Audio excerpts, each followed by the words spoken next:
we lost Jesse. Hey, Yeah, welcome where did everybody Jesse to go? I don't know, to another episode of a Walkthrough Karn. This is officially episode 2. We're on book 2. There he goes. I don't know. Oh, that's Tony. What's up, brother Tony? Um, I was just doing the Hey, intro. Um, but yeah, we're on episode 2. We're talking about book 2, Dragons of Winter Night, written also by Margaret Weis and Tracy Hickman, the second book in the 3-book trilogy. Um, I mine's the my oldest. right. I love that cover. Um, my featured guest, Tony. We got Tater the Barbarian. Then we got Beckermin, or is it a nightmare? I can only read like. Is that? Yeah. I always pick too long of a title. I I mean, I thought about a different name, but I'm gonna save it for the next one because I don't think we're gonna get it. And it's long too, so it's gonna fill up the whole deal too. and I guess I'll have to do like a special name because I'm not even cool enough to think to do that. Even after we did that, y'all did that the first episode, but I've and done we it keep. every episode. I've Yeah, picked something that was topical within the chapters we were reading. Okay, so I'm gonna have to do the same. Just not copycatting, but just stay with the Yeah. theme. I do I, I do like a. There we go. I just picked the name because I have a known barbarian named Tater.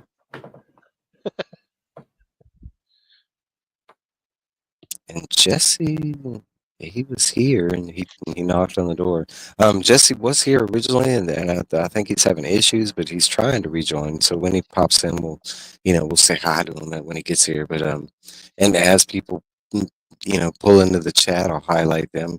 But let's get straight into the background information of the book, and then we'll get right into the book. But there we go, there we go. Gonna knock on the door. Knock on the door. There we go. Come on. All right, Jesse. What's up, Jesse? All What's right, up, perfect everybody? time. Tech issues, my bad. That's all good, all good. All right, so copyright in 1985, like technically a year after the first book release.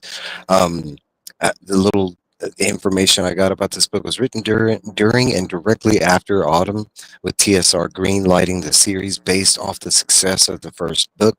Um, and the module sales tied to the campaign. Dragons of Winter Night hit the New York Times bestseller list 8 months after release.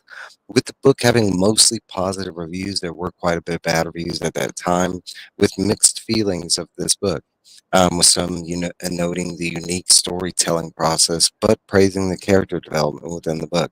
I wrote down 2 of my favorite quotes. I thought they were, and one is from Gary Gygax himself, but Gary Gygax wrote, "The book feels like I played a D&D game with my friends while having too many drinks that night, and the next day trying to recap the game the next day to my friends that weren't there." Another quote was from Brian Wester from Fantasy Gaming, and this one was, "I rolled a d20.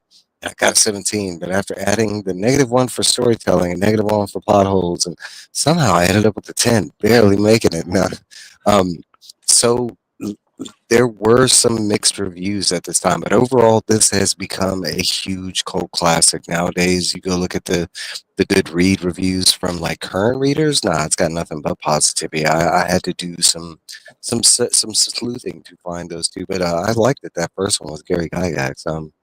Okay, so a little more. This one does have 2 pre-chapters. It is broken into books. Book 1 has 12 chapters, book 2 has 10, and book 3 has 14, and then there's an additional kind of like separate uh, prologue chapter after that.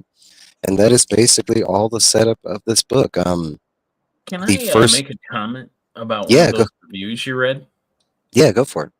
Okay, so I do kind of see what the second one was talking about. Or no, the first one, Gary Gygax. I felt like, and I felt like this for a while. As a kid, this was my favorite book. It still is my favorite of the series.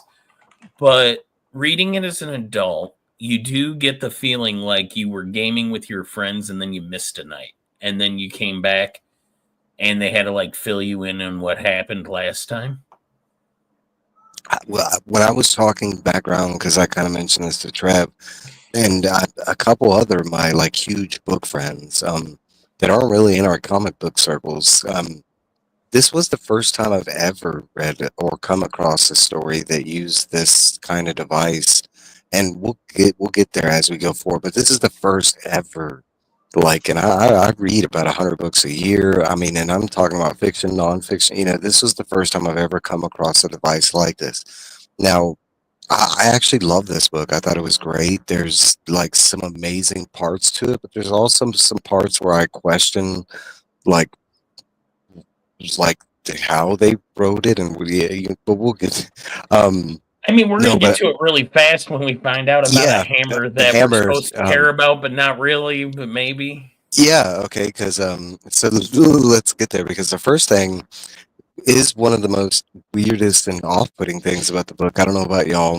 Maybe it makes a whole lot more sense, but the first part is the Song of the Nine Heroes, and well, okay. First is we have the opening credits, and it starts off in the. It's basically setting up the stage that like a month has passed between this book and that book and this book, and then basically a dwarven bard steps forward and sings a song, and it's the Song of the Nine Heroes. The song story tells of the dragons that came from the north and sings a little paragraph in each hero's part describing the place and birth race and title if they had any. Starting with Flint, goes to Task, Goldmoon, Riverwind, Tika, Sturm, Caraman, Tanis, Race, Lorana, and eventually touching base with the dragons. This is where we're going to start some of my first questions of the night. Where is Gilthanus and Fizban within this story? Like, if this is being told in a third-person perspective, why are those parts of the adventurer's story left out? I'll leave it open to anybody. You said Fizzman, right? Mhm. Well, because he died. I get that. We would, like, in normal times, like especially during quest stories and stuff like that, usually you would talk about that person more because of their sacrifice. But don't or- you think the dwarven bards were more talking about the fallout of Pax Thorax? They were. And so they probably maybe didn't even know about Fizzman. You got to kind of think about it from the aspect wrote the song. That I did think about because he's not featured there when they arrived, with the whole refugees and stuff. So I figured maybe Fizban's story was just not recapped to them because he wasn't there. But Gilthanus. This is a lot more confusing though. Like, if I hadn't read it so much as a kid, like as an adult, this is like this would be off-putting. Was it off-putting to you, Mike? I'm curious. Yes, it was the most repetition thing I've ever, like, well, not ever, but it was very, like, and to the degree where, like, this doesn't even feel like a song, right? It's supposed to be like kind of poetry song or whatever, and it comes off like it's not good. It comes off like somebody walking up with a spear, like that has a flag on it, and he's like denoting the things that his city is like famous for. That's what it feels like. He's like, here. I got another word for it. Actually, I have two words for it. Cherokee girl. Hey, lazy writing. Hey. We will try and stay away from that term. No, but I want to say it's so off-putting, especially having it in the beginning of the book, right? Even before like the main chapters, and it's supposed to be a recap of the first book, like. But it's not. It also provides information of what happened in between. Well, there's another question because one of the real questions I had is if y'all read this part, there is one character description where I said it's Tika, but I'm not necessarily sure if they were talking about Tika. Honestly, my first thought was they were talking about Kitiara, and she's not even really featured in the first book. Okay, so like in the grand scheme of things, we do know that she's there doing stuff. We're just not privy to it at the moment, until later on. But there is a paragraph where like when I did this description, I did write in Tika, but I actually have scratched out Kitiara because I can't really tell, who that verse is supposed to be talking about, and I want to assume it's Tika because she's supposed to be there. She was there with the group and the refugees, and Kitiara is not. Um, but I could say that most of them are pretty straightforward. The first one's evidently Flint. And then it goes through your common like, oh well, that's Tass. But there is that one, and I was like, I don't know who exactly. And I kind of just wrote down KTR because I figured. No, I think it's supposed to be Tika, a graceless girl, graced beyond graces. Well, Oh yeah, I could I see have that. two things that, as far as Gilthanas, I think he wasn't a main character from the first time. Yeah, Robert. Just the whole journey from start It's to true. finish. And can you still hear me? Okay. Yeah. Perfect. I got some Actually. chop here. A great little cliff note because regarding the very topic of Kitiara from Michael Williams. Everybody, or at least a lot of devoted Dragonlance readers, get their shorts in a knot over who is included among the 9 heroes in this poem. There seems to be a problem with Kitiara's presence here, though it didn't bother Margaret or Tracy at the time, which speaks to the nature of historical verse. It's always written from a perspective with an agenda. And who's to say that it wasn't a bard in all of Krynn who would have put Kit on the list? So it's I guess it's perspective. I actually like that, and that makes a lot more sense because that's the way this is presented. This is a bard that's, we're in like the mountain caverns where all these refugees are, and supposedly he just walks up and sings this song in retrospect for these heroes or whatever. So I could see that, it being a bard and them traveling through, them highlighting more on the Tika side. Go ahead. Sorry. Oh, I was just going to ask the phrase y'all was referring to about the graceless girl beyond graces. Y'all sure that's not about Lorana? I want to say there is one section. The next line is, but I don't think Tika. Or I think pull Tika's this out. Well, the part that So said the a first one is princess of seeds and satin was called to the forest, and it made me automatically think of elves. And that's why I was second wondering. line is Lorana. I thought first one was Tika. Okay, so the one I'm referring to is this one. It's called One Within Absences, known by departures, the dark swordswoman at the heart Oh. of fire. Her glories, Yeah, that's Kitiara. That's Kitiara. the glories, the space between worlds, the cradle song recollected in age, recalled at the age of awakening and thought. And all the other ones, that's the only one that, like, because Lorana's is, let's see, 1, 2, 3, 4. Lorana's is Okay, near the end. I got yours mixed up. I was looking at a different part. And Lorana is that one, a graceless girl, graced by grace, is a princess of seeds. We know, Tika wasn't a princess. Lorana is. Definitely Kitiara. Yeah. All signs point to her there. She And was And for me, and that's what I scratched it out because I was like, wait a minute, we didn't even get KTR in the first book, and at this point in the book, you don't even know like what she's doing, where she is. That's way later. That's almost in book 2, pretty much. If you go back to the prequels, there's Soul Forge and Brothers in Arms. Those ones, if I recall, I know these future ones that we're getting into, they do bring Kitiara more into the fold, but she definitely was present. 5 years before, they when they sought to leave on their own quests. So it feels like the bard is definitely, taking her into account and not leaving her just because she left everybody. So let's go back into the perspective. How does he gain the perspective? Like, how does he even, how does KTR even fit into what, because the adventurers wouldn't have known any of her story. And not only that, but as far as we know, everybody that's in those mountains is all like Pax Darkus related, okay. Let's just go into the book. No, hold on, because there was a scene, remember, where KTR with the blue dragon, we, at the time, we did not know that she was associated, but she is on that cliff when they walk to Pax Darkus. Remember, it's the first dragon they see that they suffer we do find, so she was there, and how they know they added her in the story. Okay, let's move along. All right, so the hammer of I'm gonna say this wrong, Kaharis. The legendary hammer used to forge the dragon lances is brought in to the Great Hall in the Clohorus Mountains by Elistan, cleric of Paladin, and given to King Hornfield as gifts for allowing the refugees from Paxarchus to live in the mountains. Stern and Tanis are present.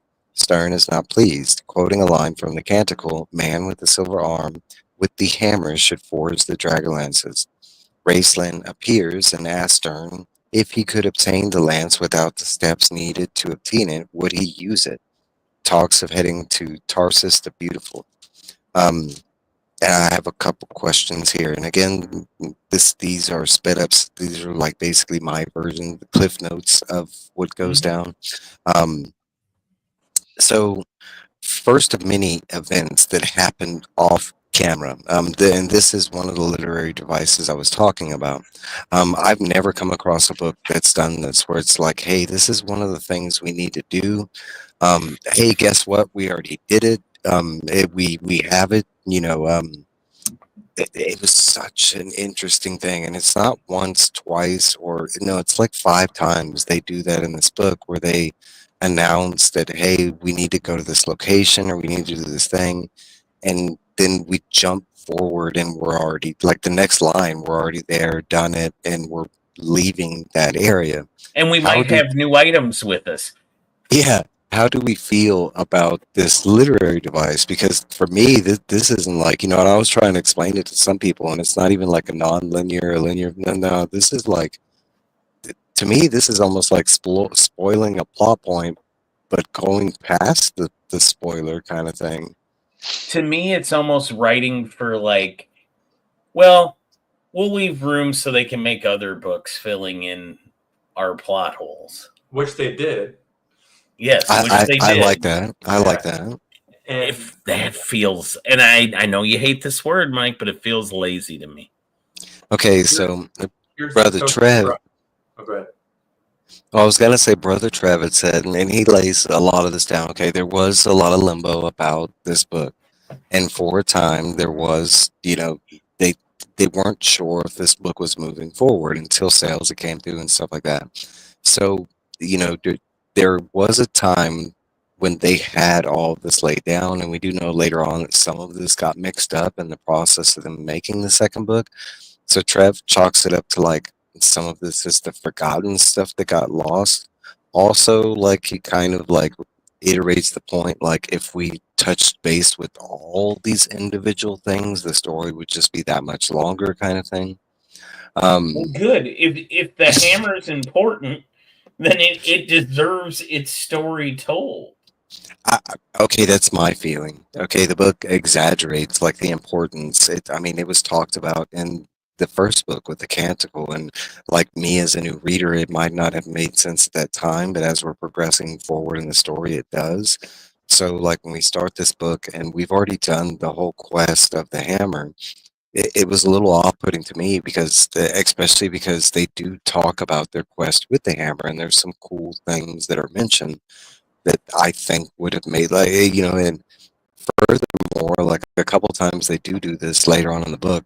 There's some major times I want to go back to those times, and like, specifically the Ice Wall Castle jump, like that one pisses me off.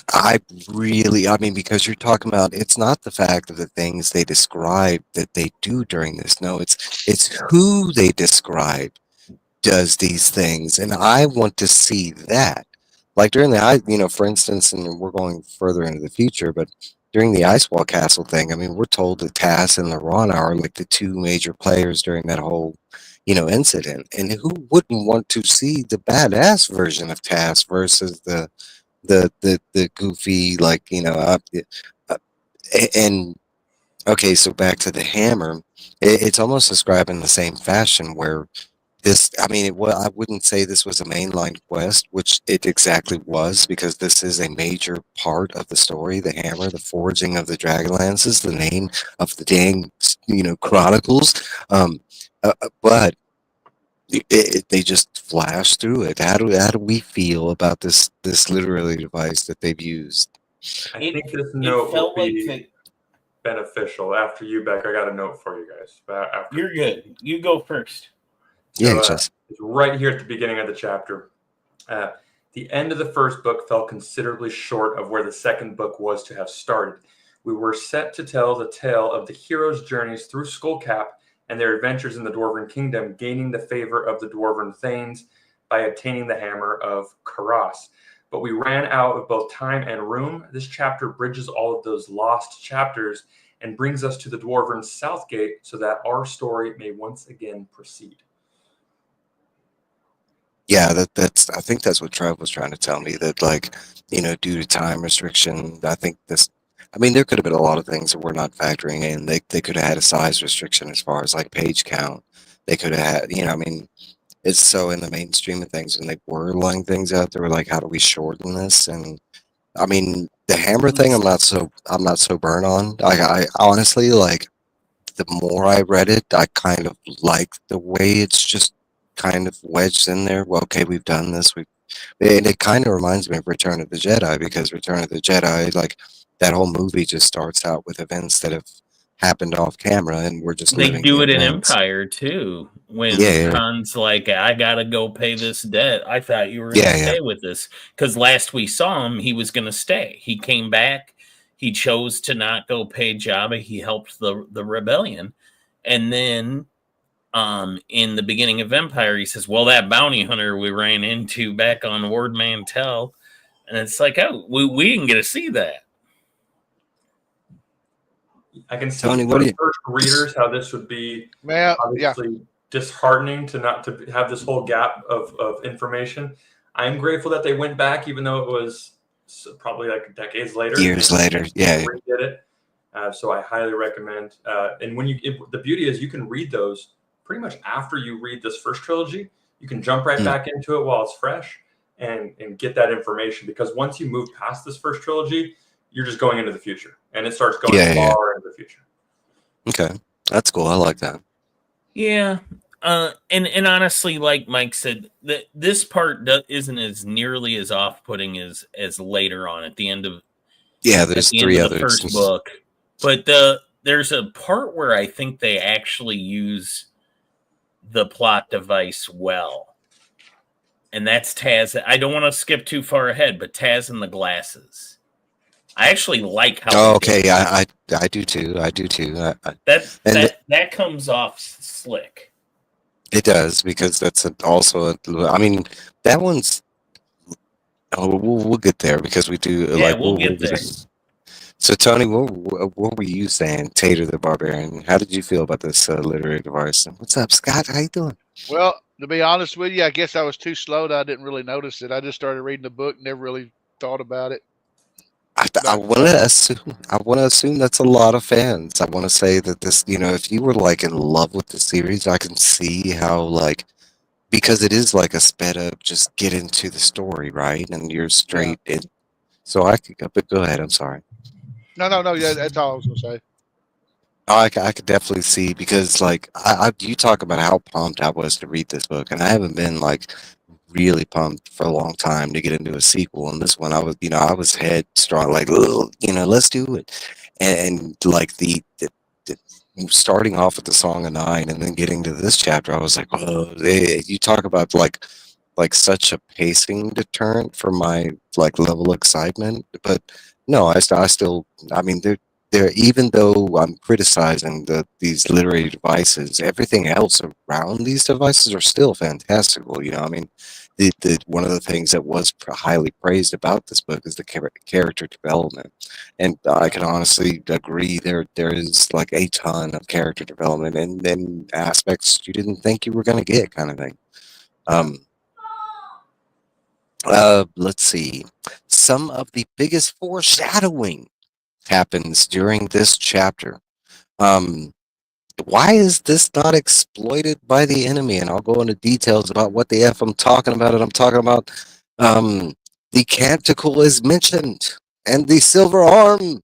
And it literally happens later on in this book, where a man gets a silver arm and starts forging the dragon. So why, if this is something that's foretold, like, why isn't this an option of the enemy of like, hey, this is how they defeated us the last time? Maybe we should exit out these parts, and I get that they're not going to be able to find like this silver-armed man, but maybe like some extra protection around the hammer that forged it, or the plates, or what are our thoughts on this? Or maybe no thoughts. Oh no, Oh, okay, I was so thinking. Oh, go ahead. I want to add in there is okay. This book specifically goes in a little more detail about some of the intelligence levels of some of the people that we've been running into, and there are some interesting um, like military designs, I will say later on, that lead to these not being the smartest. And I'm talking about all the way down from the queen. You know, because there's some promotions that we find out that happen from book one to book two, and okay, so let's really move on. So we get into book one, chapter one. White winged ships. Hope lies across the plains of dust. One Some second, dis. because I was on mute and I didn't Oh, go realize you ahead. could hear me. Before you move on, how has Torda not lost his job? Hey, we're not gonna get there yet because that's part of what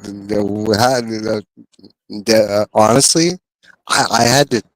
That like broke my mind when I read that. I had to reread that like many times when it came up, and we're gonna get there because He better be on an action plan or something. Okay. All right, so because we are jumping ahead, and we're going to get there really quick. All right, so some discord within the humans, happy to have a home but not wanting to live underground, with the High Seekers led by Hedrick and Eliston's approval, they commit a small group led by Tanis, without his consent or whatever, to go to Tarsus to see if there might be land, safety, etc. Raistlin reminds the people that safety might not be possible anymore due to the Queen of Darkness being all over the world kind of thing. Most of them believing it just to be centralized where they were.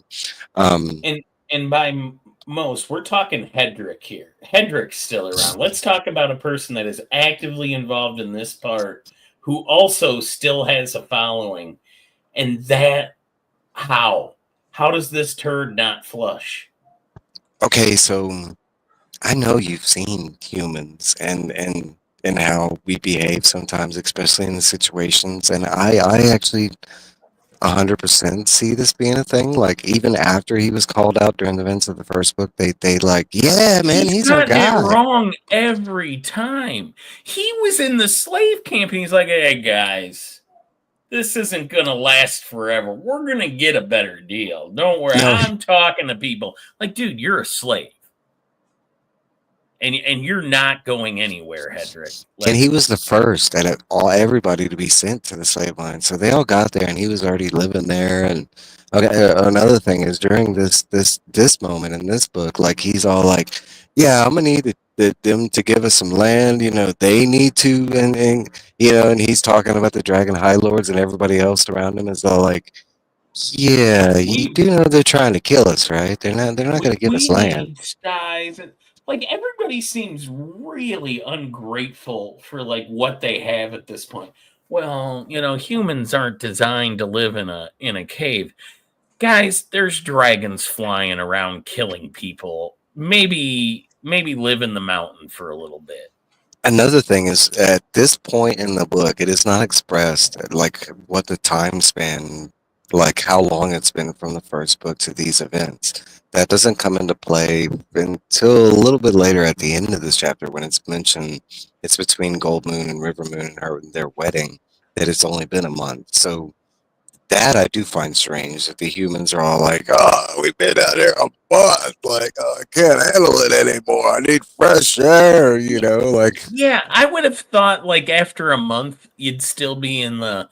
You know what? I'm really happy to glad be I'm not alive. a slave anymore.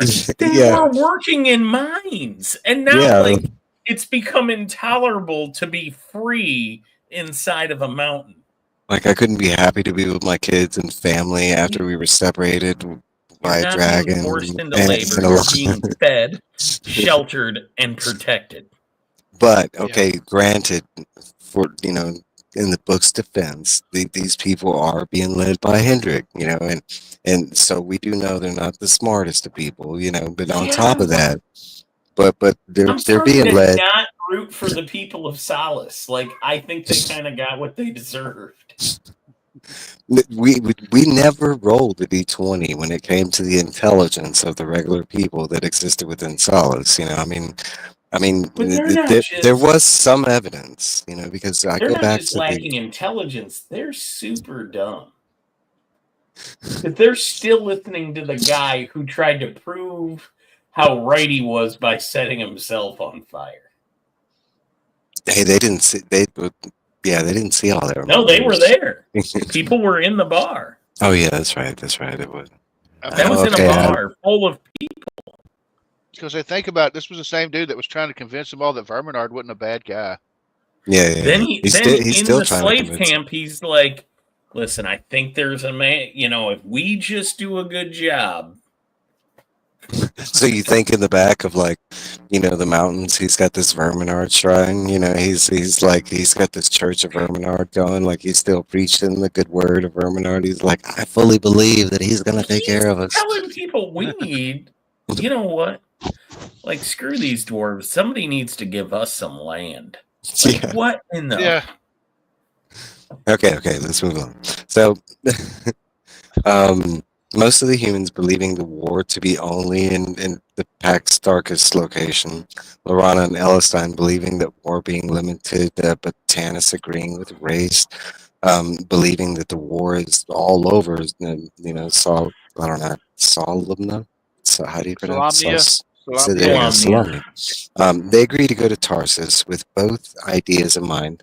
Eyes open, Lorana, now romantically involved with Elistine, still does not trust Rayson. Days later, all the companions set out across the plains of dust, eventually hitting winter dead on, forced to camp in a cave, and they also feel like they're being watched, and that's where this first chapter breaks off. I do have some questions, other than the stuff that we've already commented on.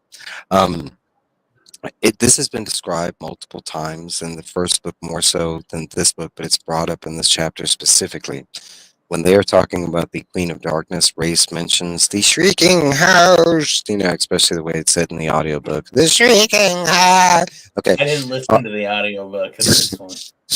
Okay, they are described in the Canticle for dragons. Well, why are dragons described as shrieking hosts? Dragons do not really shriek. They are kind of known to roar occasionally, but usually known to breathe fire. You know, why the shrieking part?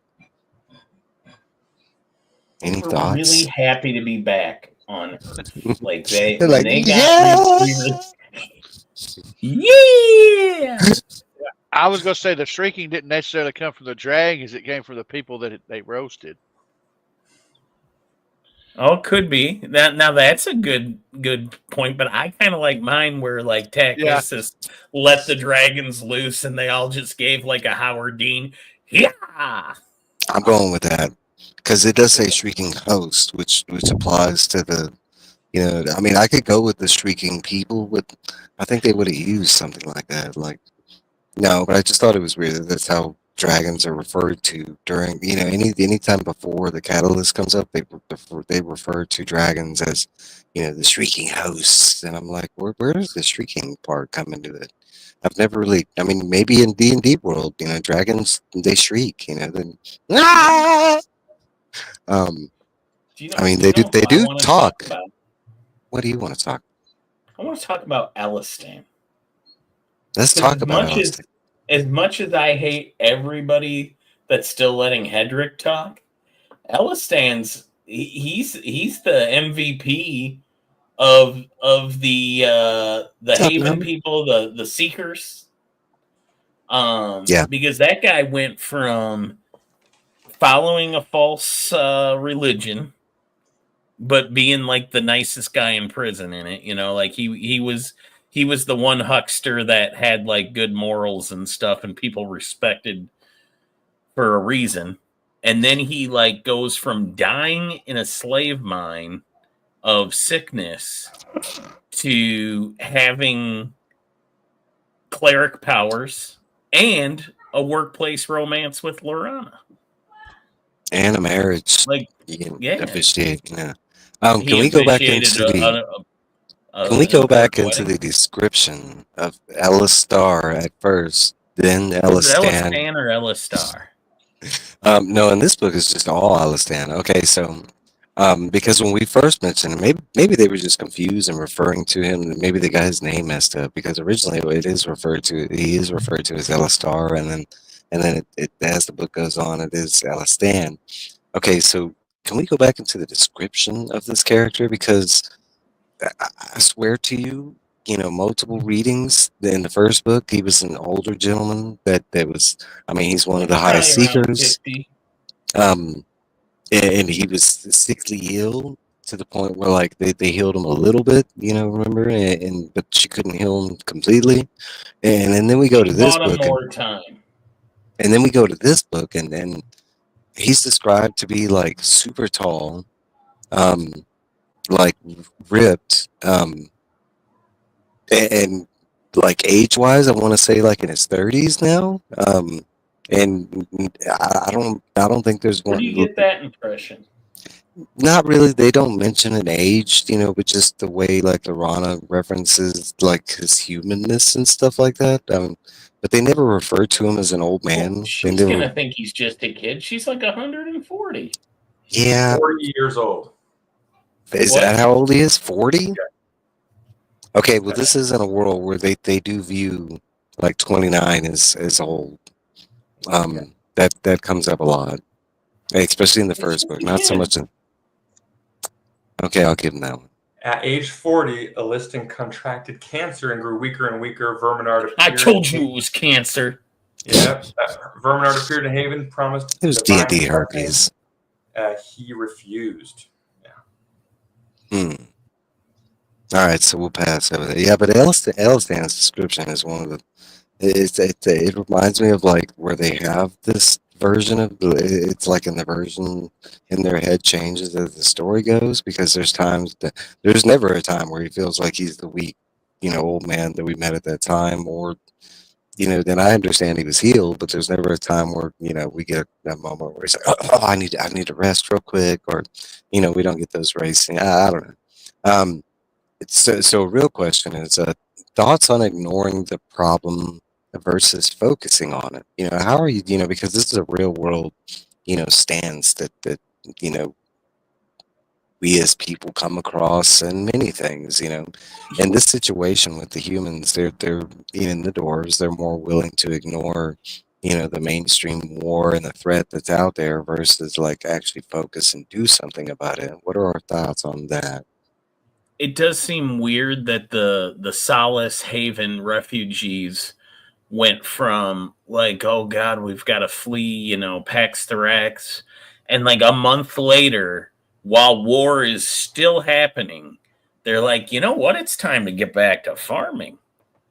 Like, guys, nothing about your situation has changed. We're still in refugee mode. Yeah, it looks like Margaret Weis wasn't a big fan of Elistan, and she wanted to kill him off, but he was the only cleric of paladin left in the world, so they kind of had to keep him. And ultimately, but she did. That's why he pokes his head in and out of the story, just so we can know the readers know that he's alive. But we do. But ultimately, I think Margaret Weis might get her way, but we'll have to get there eventually. Okay, so I can say I saw that. Go ahead. Sorry. I'm sorry. But if you want to make Lorana desirable to Tanis, like you want to have a vehicle to be like, did I make the right decision in spurning her, right? You can't use any of his friends because that's a betrayal, right? Yeah. But you have this one character that you kind of need to keep around because he's going to be the leader of the new world, kind of. He's going to be the first cleric of paladins, so you can use him. You can put the target on him for the reader and be like, hey, all of a sudden I'm acting a lot younger than I did in the last book. I'm not so sickly anymore, Lorana. Okay, and read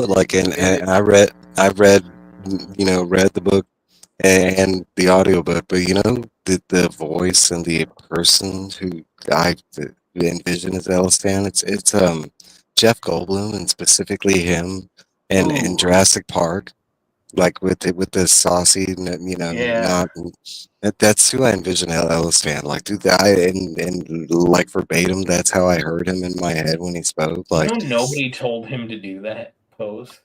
yeah, I love the behind the scenes on Jurassic Park. That's a whole nother world right there. Sam Neill, man, he had some. Okay, so Like, I just picture some photographer or some like camera guy or the boom mic dude. It's like, hey, what the fuck is Jeff doing? what is he doing topless on that thing? Like, why is he unbuttoning his shirt? So anybody else with the thoughts on ignoring the problem versus no, you're good. To me, it's just a weird. It's always like a weird move that this whole like, and this. I want to say this is a trope, and it's a real trope because it's within real life too. But it's always that it's like how some people are willing to ignore like this greater threat versus like coming up with a plan. I'm not saying that I'm asking these refugees to go out there and fight the dragons, but maybe like protect themselves a little more kind of thing. Like I like the whole like, hey, let's go find some land that maybe is not under attack kind of thing, or maybe find a mountain that flips upside down, like we find later on. Stuff like that. Yeah, but okay, so let's move along. So chapter 2, between Master and Dragon, Mike, Dismal. there Yeah. is a separate book by a different author about the 800 refugees. It's just for everyone's knowledge. It's called Stormblade by Nancy Varian Berberick. It just goes into more depth about some special dwarven sword. I'll leave it there. And it like focuses on the refugees during this time. Yeah. Oh, okay, that's interesting. I love learning this. There's all this like back stuff. Does Offshoots. Hedrick get kicked in the nuts at any point? Because I Right. would read that book. Is that how they find Stormblade? No, okay, so chapter 2, between Master and Dragon, Dismal Journey. We jump to Dragon, chilling in some hot springs. Blue Dragon, named Sky. Eventually jumping out of the water and into the cold peak, we find his Dragon Lord, currently in charge of the North. The Dragon Lord is about to attack a small town due to spies being in the city. Adventurers that killed Verminard. Having vast info on the adventurers and knowledge that they're heading to Tarsus, they plan to capture Ellistan and the group. We jump to Tanis and company, and they continue on their journey. We get a recount and a recap of the group. We learn, besides the new couple, Tika now helps Caramon taking care of Racing. Following a map from Tasselhoff, they are very close to reaching Tarsus. I have a couple questions, and that is Sky spelled Skie, not Sky. In this chapter, we learned that only a month has passed after the wedding. What can you say about Lorana and Alistan's love? I don't think they're in love. I think it's like a workplace for flirtation. She likes helping him with his good work. Well, let's She's just say used to maybe being- not love, but let's just say romantic situation. No, I think she greatly respects him, and also, it is a guy that because you never get the feeling that Alistan's trying to move in on her. The writers do nothing with him hitting on her. He's just more like, hey, I really need your help. Like you're I mean, you're 100% valuable right, to- because as far as what the book shows, it's all like Lorana towards Alistan. It's always like when she's talking to Tanis, and it comes off as honestly, that. Tanis kind of comes off as a dick because he spurned her last book. Get away from me. I Right. love Kittiara. And then he's like, why is she talking to him? You know that I didn't know. I don't think they mentioned that during this, but Sky's real name, Calendros. Calendros. Yeah, I don't know if they mentioned that because we do get more of Sky later on, but I don't know if they mention her because we get a couple different dragons in this book, and I don't know if I we like get that name better than some of the Sky. dragon names we have. Well, no. Like, okay, so Sky instead of Calendros, right? That makes sense. It's like, oh, I'm not going to make the humans pronounce this long name. Just call me Sky. But Yeah. then you have like Pyros goes by Ember. Like Yeah, that's yeah, like yeah. being like, I'm Tim, but you can call me Bob Right, to right. make it easier. Well, it's kind of like later on with the white dragon and her name. It's kind of like the, kind Yeah. of on the kind of on the nose. Onyx. Well, I was thinking of Sleet because we meet Sleet later What was on. Onyx's name though in the first book? Uh, Was it longer? yeah, it was Okay. actually just a dragon Yeah, name. so really just Pyros pissed me off then. Yeah, the cheesy, and incidentally, he's the first dragon that we see that gets killed by another dragon. Maybe that, maybe the dragons that don't have cooler dragon names are gonna get killed off by dragon. That maybe, yeah, I don't know. All right, so back to Lorana and this romantic situation. Did we get any thoughts about this? We're talking about a month has passed since, for a reminder. We're talking about a human and an elf, right? And then no one has thoughts on this relationship couple thing, especially after the whole first book and the whole like, I don't like They're not Tannis. a couple though. Nothing. Lorana never. If you notice, like when Tannis calls her out, she's like, "You're really gonna talk about this? Like, this isn't a thing." Like, she never expresses romantic love for Elistan, nor vice versa. The most we ever see them do together is like administrative running of like making sure everybody's needs are met of the refugees, right? Currently, yeah, but later on it changes, kind of thing. What's up, Squirrel Worlds? I don't know. I would have to say they have pretty large nuts. If I had to guess, they might have little bitty ones. Who knows? It's not discussed within the book, so I don't have that knowledge. It's probably in a poem. Right. They're dragging around. Yeah, that's it, dragging around. Oh, with the dad pun. So Yeah, I want to sorry. say that for me, this does say something. And yes, it's not like a formal relationship. We never see them kiss, but as far as like description from Lorana to Tannis, she uses like this coupling, like in a sense, as a relationship to battle things that are said to Tannis later on. I mean, she does say that she loves Elistan, and it is described what version of love. It's not like a romantic. I mean, okay, so what this said to me was after the first book, we spent a mass amount of time of the like explanation of the half elf, elf situation being extremely frowned upon, let alone like a human slash elf. And we get this twice in this book, right? Because we have this coupling and then call it what you will, but the Lorana and Elistan thing, and then later on with another couple, right? I feel like the book is saying something, that like I was just curious. Any other thoughts on the interspecies relationship? Because it is a focus, like at 3 points during this book, like with Lorana and her father, Sturm and another individual.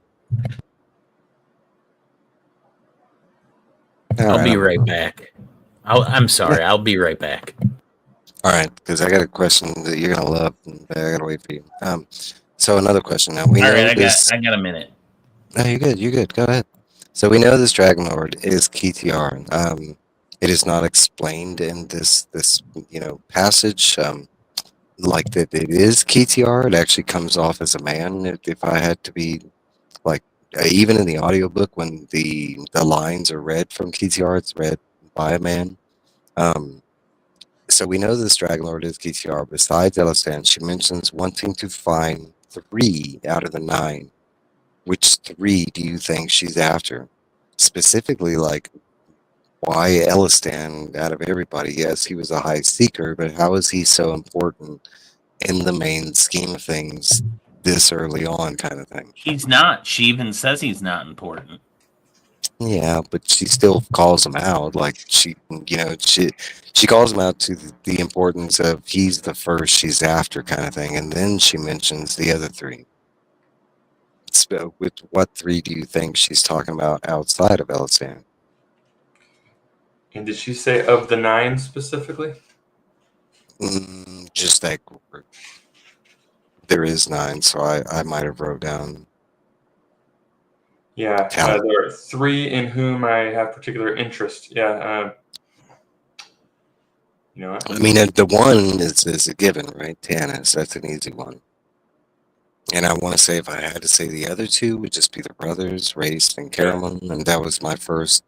But as far as like the importance of she needs to find these people and like towards the Dragon Queen, I didn't get that because Tannis isn't really that important currently. I would say Race is because Race has a lot more forbearing knowledge of the Queen kind of thing.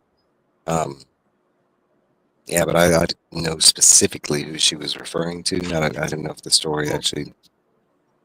Oh, sorry. I didn't mean to interrupt you. Yeah, go ahead, Tony. My thoughts were Tannis, Raceland, and Stern. And the particular reason why I picked Stern has nothing to do with this story. It has to do with future stories. Okay. I still like that because I mean, we as the readers, we know like an established level of the group, what they've done, kind of stuff. As far as the enemy is concerned, what they would have information on, like who would even be the leader.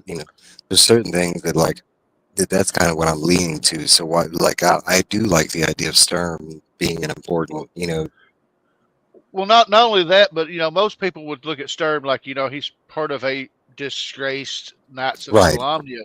That's But actually why I like that. But the people that actually had to fight them or know of them are like, well, hold on, y'all. Y'all ain't giving this dude enough credit as you think he is. He is a threat. Well, this also leads into what I had the very first question of the night, leading into, like the tales being told, and both sides knowing these tales, like how come they haven't, centered out all the Knights of Salah? If they were the reason they got defeated in the past, why aren't they huge enemies currently? So I do like the idea of that being a target for her because he is a knight. And, he wears the armor and stuff, even though he's not a knight currently. They Well, don't affect him. I was gonna say you can go to Lord of the Rings for that. You're like, okay, if not Raceland, but if oh my god, anyway, my mind Aragon? went blank. No, I was freaking Gandalf. Gandalf? There you go. If Gandalf's sitting on the top of the tower and he summons this giant winged eagle, why couldn't he do it to take the ring to Mordor? Oh, stuff yeah. like that. There's explanation for them. But Jesse, you got any thoughts? Is it traditional, like the 3 that we would think? You know, that's my first instinct, unless there's anything that's pertinent to a recovery of the lance. I don't recall the immediate, like where the hammer falls into place here. It has. I was thinking another thought is this could be all spoiler towards the next book. Like the fact that because at this point we learned that the enemy does know a lot more than they should. Because the events of Pax Darkus, that there should be massive gaps on what went down there. Because as far as we know, Verminar died, Pyro died, the other dragon died. I forget.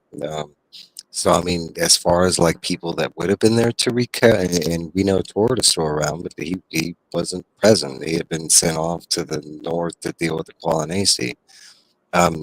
So somehow in between, we do know that they're privy to some information. So I kind of read it as this could be my first thinking that it's Reyes, Tannis, and Caramon, but it could also be like, heavy spoiler. It could be like she's looking for Biram, which we haven't really mentioned, and Sturm, So I don't know. Any thoughts, Vic?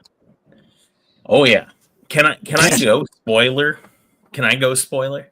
Not more than this book. You can for this book. Oh, then no. Unless you could do it like it's super vague. Caramon. I will. I'll be able to do that. It's Caramon, Raceland, and Tannis. I have no doubt about that. 100%. That's my feeling on it. It's because it is Kitiara. They're trying to keep it from you at this point, but it's Kitiara. And it's her brothers, and it's Tannis. And to your point, Tater, the barbarian. The thing you're referencing, because I know what you're thinking and why you're thinking it, but the reason why not is think about how Raceland, just a few chapters later, compares Kitiara to, when he's talking to Lorana to her father, who basically discarded their mother. Good point. Good point. And how she's just like him. So Yeah. I think her designs are to get her brothers and to get her ex-lover. I can go with that because honestly, that's my, as a new reader and not knowing everything that's to come, like that's my first thought is she's, because this is not, like you said, it's at this point in the book, it's disguised that this isn't, KTR. We don't learn that until we learn what dragon she has later on. But,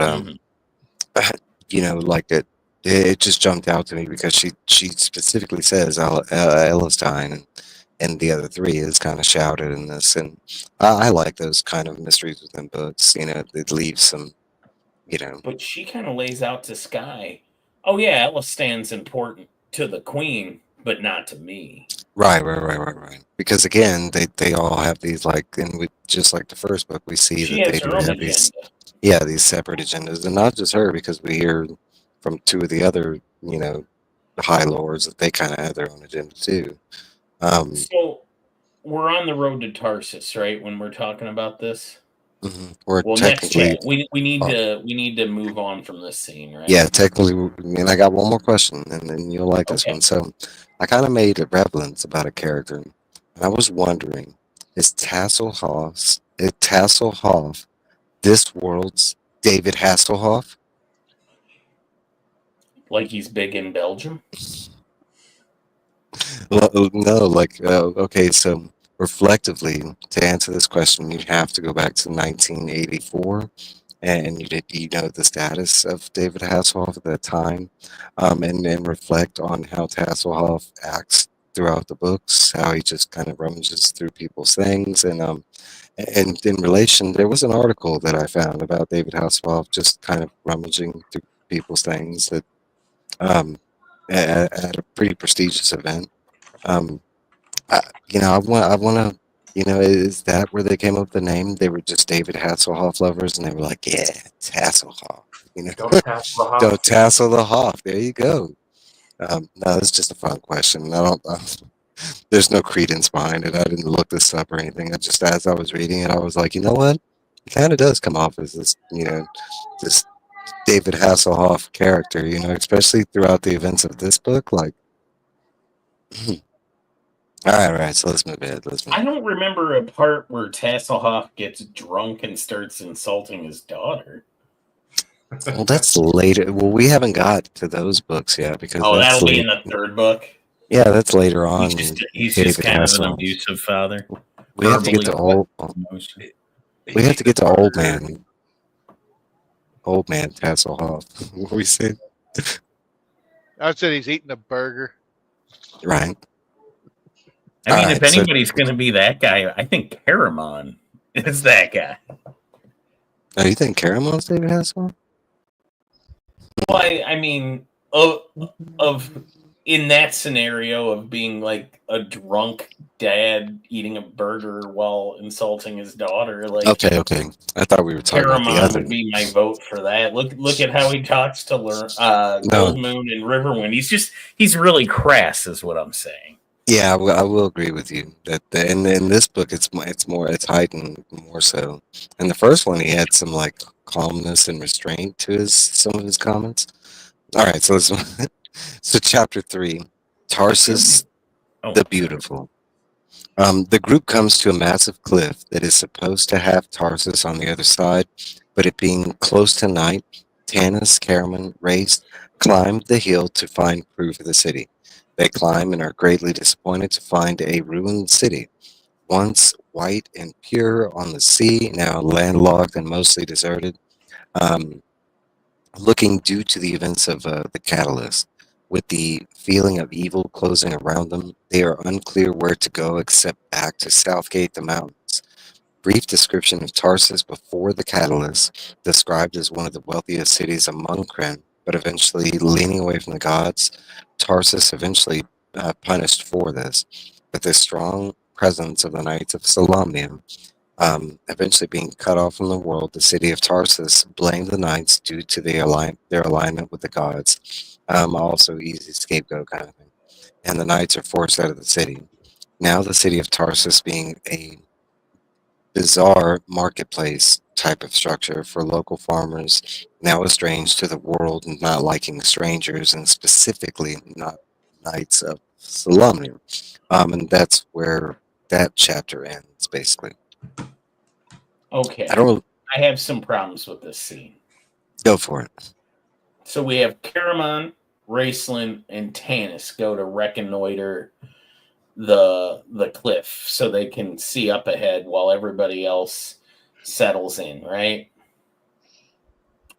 And Caramon, of course, gets to be the oaf with, like, I don't, like they said, it's a big city and there's winged ships, and he doesn't notice, like, the ships look really old and tattered, and he doesn't, I don't know, notice that there's no ocean. There's no ocean of this coastal paradise. He doesn't notice it. So one, Caramon's super dumb. He failed that roll hard. Like, he rolled a 1. Yeah. And looked like an idiot. But here's my other thing. Okay, I get the cataclysm happened. I get the apocalypse times hit Krynn for 300 years. But nobody has heard about Tarsus being landlocked. That was one of the first things I thought about. Word never got out. This was a day's journey from the Caloris Mountains where the dwarves lived, but we know that the dwarves have been shut off till recently. We do, but like in 300 years, there hadn't been anybody that walked over there and was like, "Yeah, there's no sea over there." Like, it sounds like the Knights of Solamnia were aware that they weren't welcome there and probably knew there was, I don't know, no ocean there, and they've immigrated throughout the Midwest of Krynn. That is Solace. Show they came from a small town of Solace. You know, they're backcountry boys. I want to say from where the description of where we started this journey about our adventures being like, you know, in the 5-year gap, and then, you know, for adventures they didn't really explore a whole lot, you know, because we're talking about like places that are right around where they were, and they didn't bother to like look around the corner or, "What's up, Cass and Dad? Thanks for stopping by." No, I do have that feeling a lot, and it wasn't just in this book, it's like first book, but there was a lot of times where I felt like if they would have explored a little more, like, and especially for it being in the world of Dungeons and Dragons and exploration being like the key thing of I want to say there's a couple times where it's like nobody, you know, it reminds me of The Village. My biggest complaint with that movie, The Village, the M. Night, you know, it's like nobody would have walked, you know, that within that mile and seen some city lights and questioned some things. Because most of them were in on it. Mm-hmm. Don't you insult that movie, Mike. If you're going to defend this lazy writing, you will not attack The Village. Okay. That is a good movie. And a side note for anyone who later wants more meat on the bone for Tarsus, there is a murder or a mystery, a Dragonlance mystery. It's called Murder in Tarsus by John Maddox Roberts. So side. That sounds fantastic. A murder mystery involving Tarsus. Like, count me in. Like, when do we get there? What line of book is this? Is this number 28? It's off the whole charts, not even part. Damn it. Do we have anything else to say about this scene? Because I don't really have any questions related to it. I would like to let you all know that my book releases next year. Who's still voting for Hedrick? I'm better be longer than fascinated with that guy still has followers. Like mass that is some followers. loyal dummies. All right. Let's see. So, chapter 4, arrested. The heroes are separated. An ominous farewell. Another thing that I didn't highlight that they do carry over from the first book to the second book is we do still get a lot of like fantastic illustrations with each chapter and these long fantastical chapter names.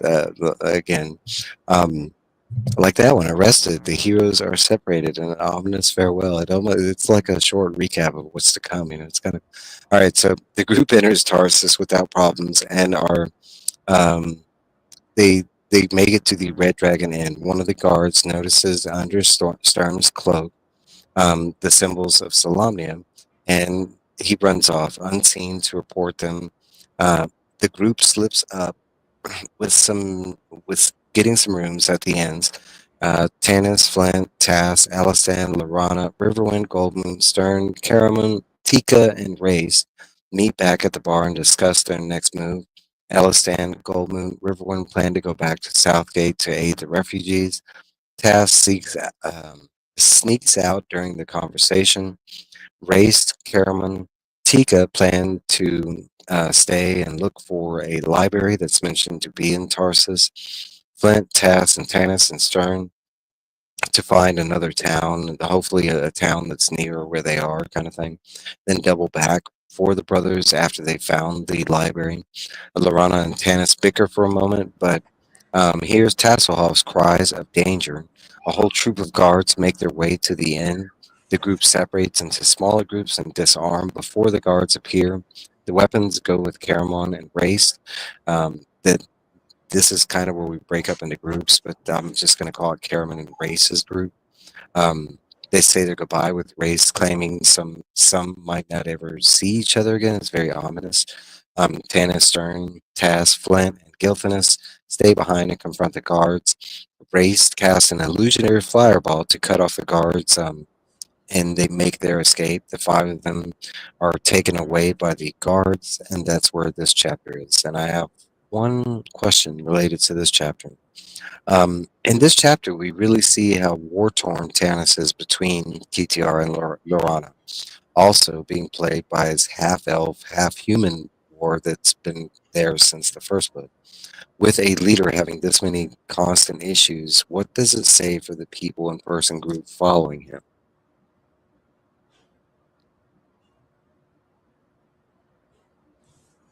You muted mine, I think. How about now? All right. I feel like they rushed this. This should have been an argument that happened, and I get why they rush it, because they want to show that he's having second thoughts about his decision from last book before they reunite him with Kitiara. And especially for how they're going to do it, I mean, we basically already said the groups are getting split up, and Tanis is going to be in an opposite group of Lorana. So I think from a writing standpoint, from a storytelling standpoint, they're trying to sow the seeds that they can't just go from last book where he's like, get away from me, Lorana, to this, like, well, she wasn't so bad. Like, maybe I made a mistake in telling her to get. So now that there will be drama, it's setting the drama between him and Kitiara for when they reunite. It's exactly. I get it, but it feels rushed, doesn't it? This feels out of place. I want to say due to, and maybe you might have some information on this, Jesse, but my thoughts on this was maybe during the writing of the first book, this was more a written mistake, versus like, after, especially when you hear some of the fan base and, I want to say this was the decision because they were pretty strong and evident on how, that relationship was going. And right at the beginning of the book, we see a very like torn Tanis between Lorana and Kitiara, and we haven't even got the Kitiara yet. That's still in, some confusion at this point. But I want to say that's with this question, that was kind of where my thinking was going, was exactly kind of how you lined it out. Did you have any more information? As of right now, nothing directly noted wise, but the only thing I could add is just my past experience reading this, especially initially as a kid, as a 14-year-old reading this. Not necessarily pulling every nugget of information and where the story was falling short. I was really enthralled by the strong points, and looking back on it now, yeah, it could have been rushed. But to me, and it's going to unravel at the end here of this particular chapter, but when shit hit the fan at the Red Dragon Inn, it felt epic, even though it was brief. Just the fact that I felt so invested in the first book and leading up to now, even foregoing all the hammer and all that ish, I was like, whoa, these guys are split up. What's going to happen? Okay, now we're off, and we're off to the races now. And when's the reunite going to happen? And then, of course, go ahead. Last thing is, the Red Dragon Inn is so epic that they even made a board game about it. It's a party game called the Red Dragon Inn. It's about all the adventurers go and drink afterwards. So it's a drinking game about adventures. That's freaking cool. Yeah, it's freaking cool. No, and I can agree to that because I honestly wish this is kind of where we would have started out, just with these first two chapters, and that's because the whole setup of this is wonderful from a written, like a reader standpoint, because we're supposed to be going to the city. That's supposed to, we get like a little brief description. It's supposed to be this magnificent place. They get there, and it's the quite opposite. It's nothing like how they envision. And it's we get that first question, well, where do we go from here? And already the book wants to split the group, where the healers want to go back to help the refugees, but then we make it to this, and this whole like how the next chapter plays out and everything is it honestly reminds me of the whole like from the first book, and how that whole end situation went down, kind of thing. So let's get there. So chapter 5, the riot task disappears. Alhana Starbreeze. As the group pass through the streets, the growing city crowd attack the group. Wait. Let me make sure. Yeah, because at the end of that chapter, they were taken away by the guards. Okay. So the growing city crowd around them attack the group, throwing rocks and trash. We learn about the Kinder taunt. And I can break off and give you a brief explanation, but the Kinder taunt is basically like it just enrages people, and it gets them into a frenzy where it's more like this mob mentality kind of thing. And Taz is supposed to be specifically really good at the Kinder taunt. Um, Taz is caught and put into a sack, but this is not seen by anybody in the group. The group is brought to the Hall of Justice in front of a council and not quite sure why they have been arrested. As they ponder, a draconian comes in. We jump to the other group as they hide back at the Red Dragon Inn. We hear about Tika and her shield bash technique. Eventually, Lorana and ask Raceland about his looks due to his pride and arrogance. It is kind of his answer. During the conversation, Raceland gains more from Lorana. She ponders if he has the sight, seeing the future, kind of. Raceland's mother comes into conversation, and we learn she could see the future, and he explains his mother's husbands, both ill-fated.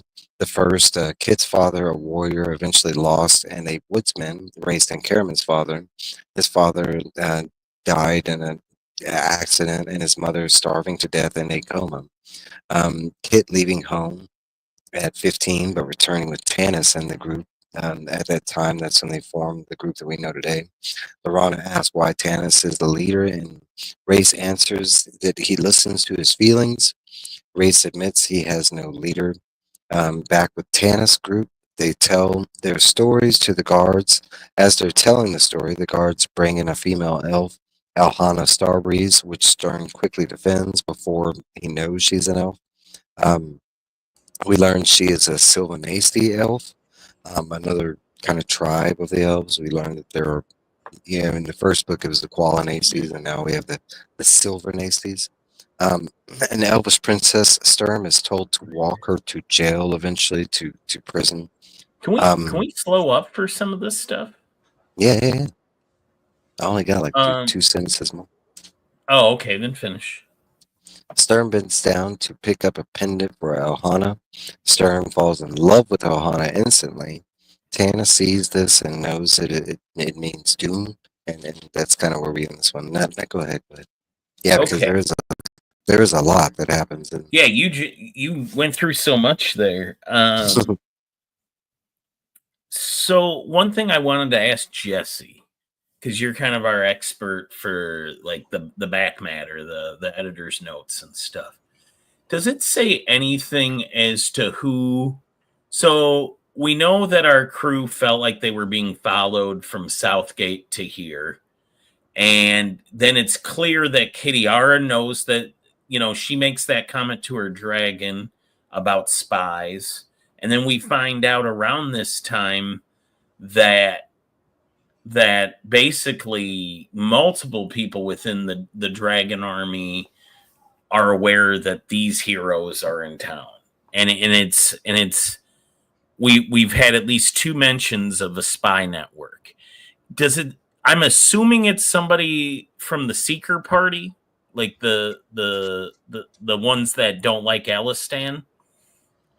Maybe even Hedrick, which I hate to keep coming back to that guy, but I just who dropped the dime on him? I assume, before you give us the real answer, but reading this, I assume that Draconian was with Kitiara, and that was the whole like evil presence that was following him. Like at this point in the book, what I envision her doing, because we don't necessarily have like a definite, but she's kind of just following them, like Yeah. at a distance. Like I don't know why. Like if she, I mean that is a big question. That like, if she needs them for a reason, then regardless if it's like friendship or enemy stuff, like why keeping the distance? And we learn it's for quite a bit of time because she's there during the ice castle thing. She's Technically not supposed to be like here at in all. the Tarsus scene. Yeah, she doesn't necessarily have permission, but nobody's really stopping her either because she's got a pretty high status. I don't have a lot to add, Mike, but the only thing I could, as far as Alana's concerned, up to this moment, Alana's visits to the city have been highly clandestine, and in each previous instance, she has entered the city cloaked and with her face veiled or hidden. Thus, though she has been in and out of the city many times, up to this moment, human eyes have not gazed on her. I don't know who dropped the dime, so to speak. Okay. I Yeah, just 'cause wondered if it said. No. It is good that you brought that up because it is something that is referenced up on, especially at this time when the enemy talks about the group. It is referenced as a group of adventurers, but the first go to is this spy. Now Our spy has told us, and they make it singular because I checked that both times on this read through, on this reread. I mean, and it doesn't say our spies; it says our spy, which made me think like, were they trying to set up that one of our party members aren't who they say they are? But we know that's not true, but it just makes me wonder who was the spy, and then they kept saying they felt like they were being followed the whole way. And, this is why we've got an army closing in on us. So maybe it was just Draconians tracking them from a distance from Southgate to here, or from Pax Thorax to here.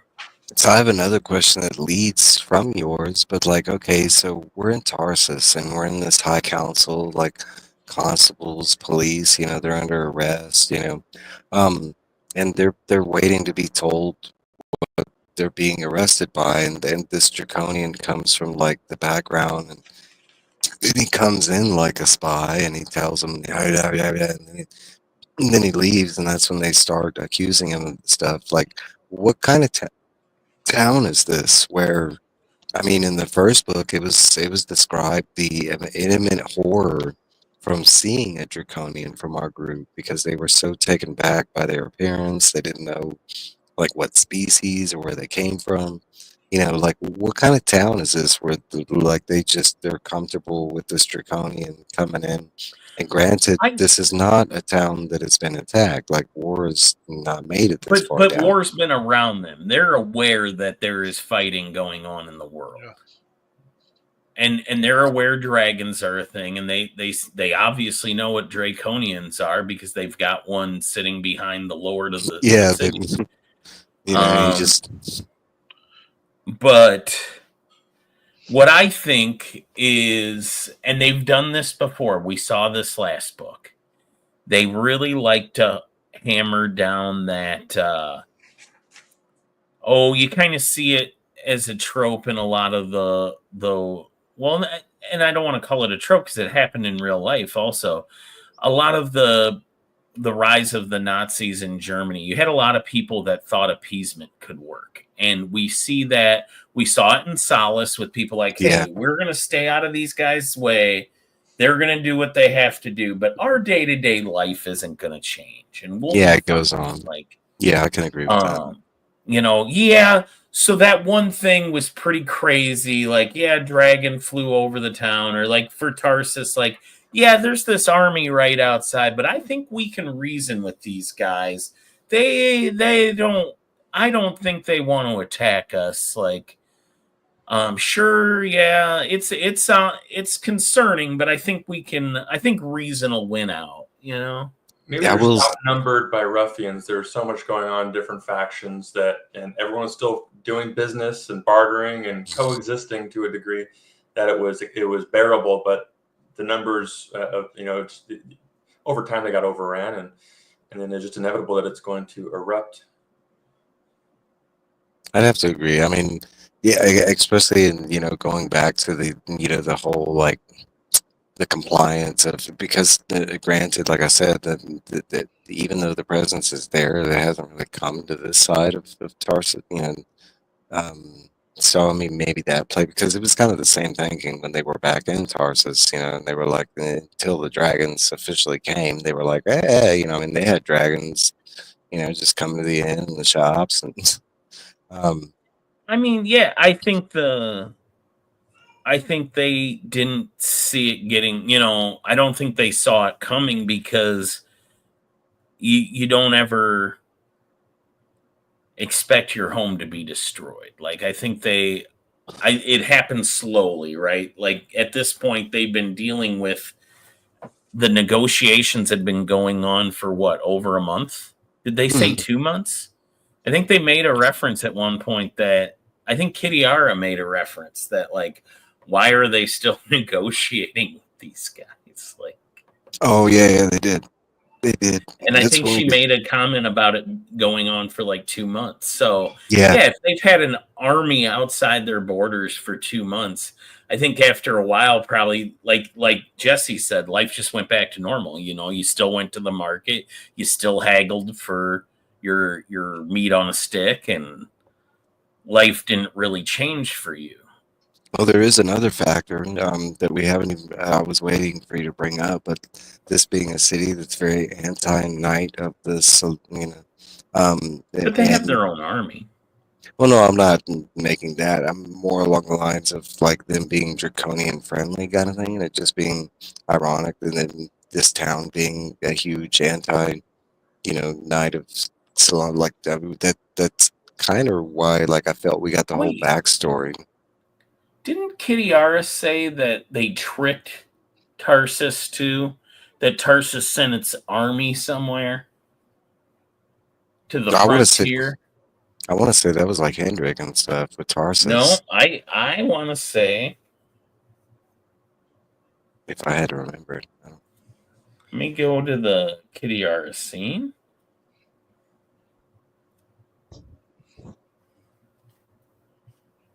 Okay.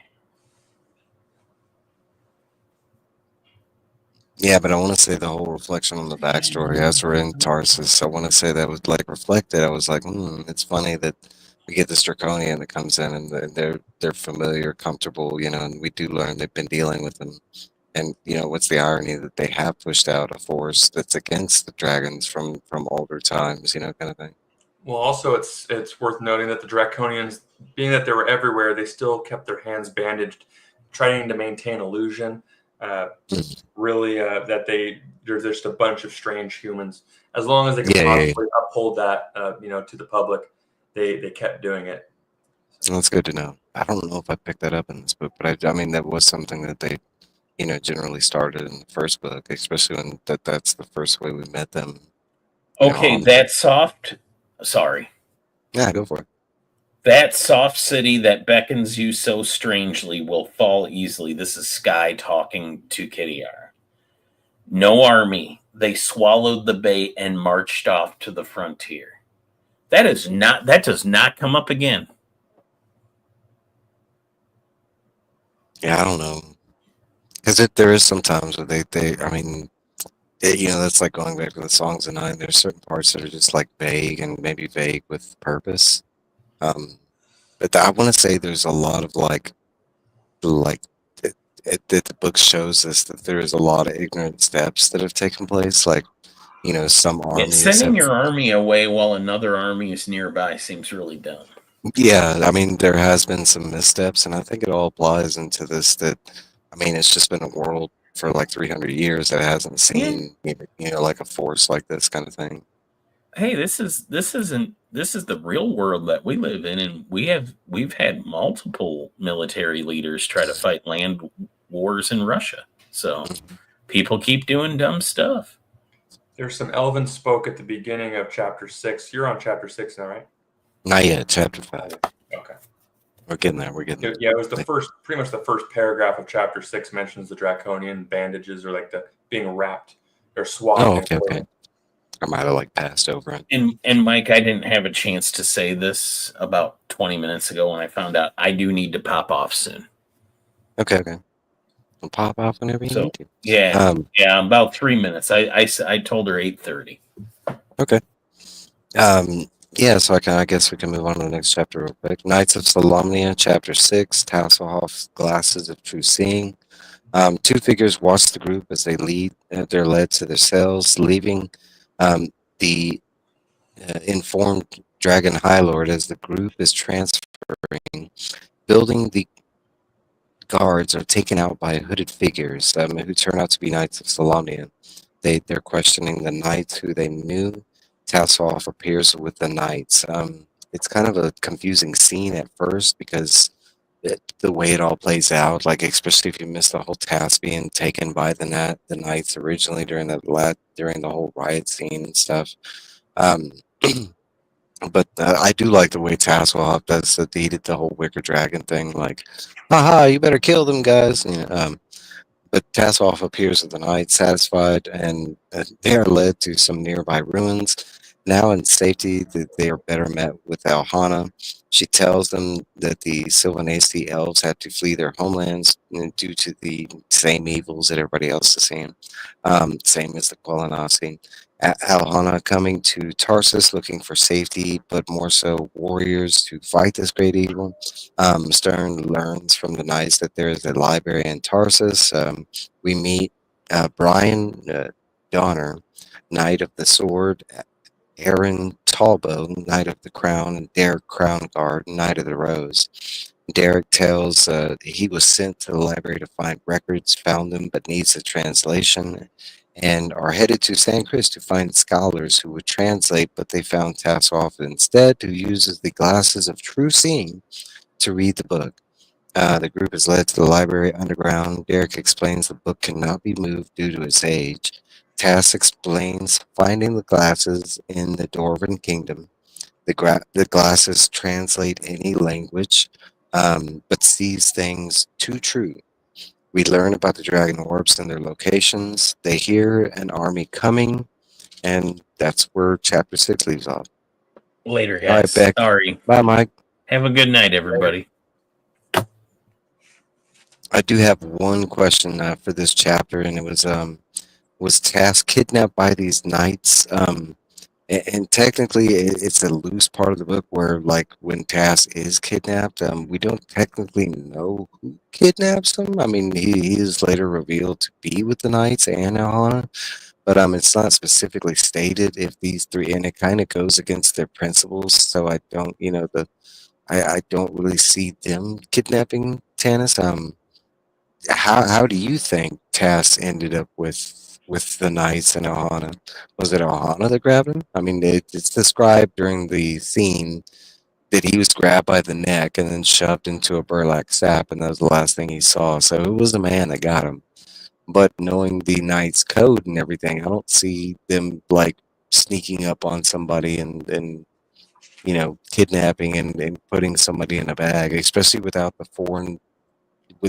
the need of Tana. They didn't know they needed him until after it was revealed. So, how did he end up with the knights? I do not know. The only thing I can add is a little bit of extra info on the magic glasses, being that Taz claims he found the magical glasses in the Dwarven Kingdom, but some people insist he could only have found them in the library of Christan in Tarsus, where he wasn't supposed to be. He did disappear for a while. Yeah. He did. There's 2 times up until this point where he's disappeared from the story, and there's no like we do know, like for instance, the first time I wrote that Tanis and Lorana were having their conversation, and he's already snuck out at that part. He wanted to go see the city and stuff, and the next time we see him, he's running back to the inn, doing his hoopah thing, crying for danger. So there is like a big gap of like during that time when he disappeared, and also during the time when he's put in the bag and when he reappears with the knights. Because honestly, I had to go reread and kind of track down where Tass had left from the riot to where he reappears, and I was like, wait a minute, how did that go down? Um, so I don't know who this like. Honestly, like my first like jump conclusion was he was actually kidnapped by Kitiara and her forces, and somehow ended up with Elhana because it's described that he was taken with force. A big dude. Mm-hmm. And the fact that these people were watching him this detailed, like and her knowing the group's relationship, that kind of thing, because it's not just that she knows Karaman. No, she at one time she was a part of this group, and that would have been Flint, Tasselhoff, Tanis, Karaman and Reyes.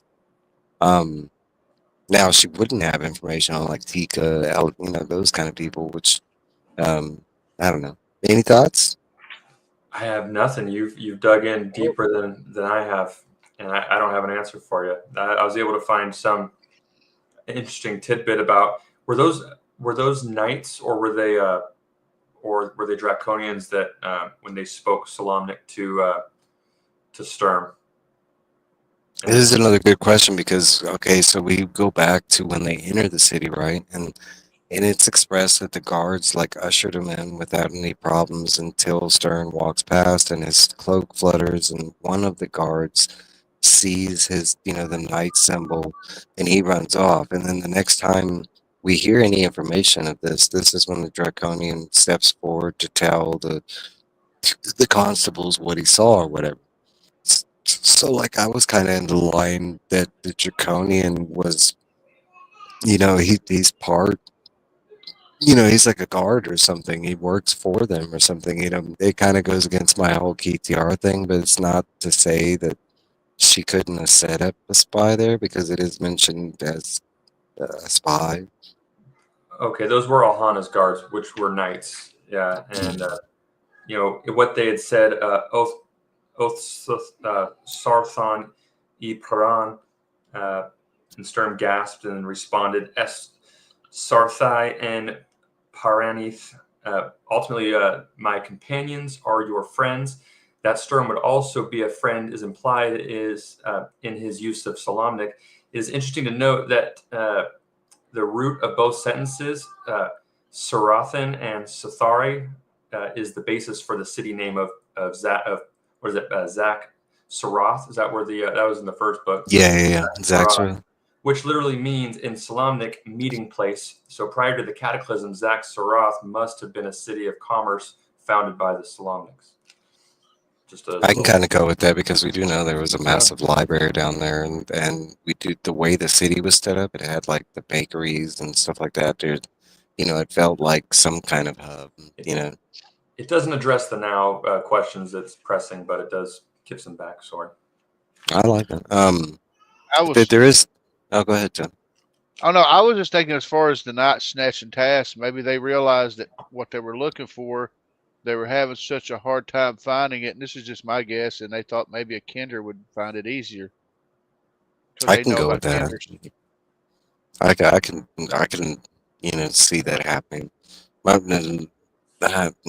It's a weird scene, especially because this whole it starts off with this whole explanation of the Kinder taunt, and it's not really used the way I thought, because the book really, it was kind of like in the first book, it really, goes into detail about the dragon fear, and the book does use it, kind of thing. The Kinder taunt, I mean, it's something that is brought up, but it's never really used and they have a note on the Kinder taunt, but it was just kind of more comedic that really it was it's hard to imply, or it's hard to apply for in the gaming sense and in the literary sense of actually writing about it.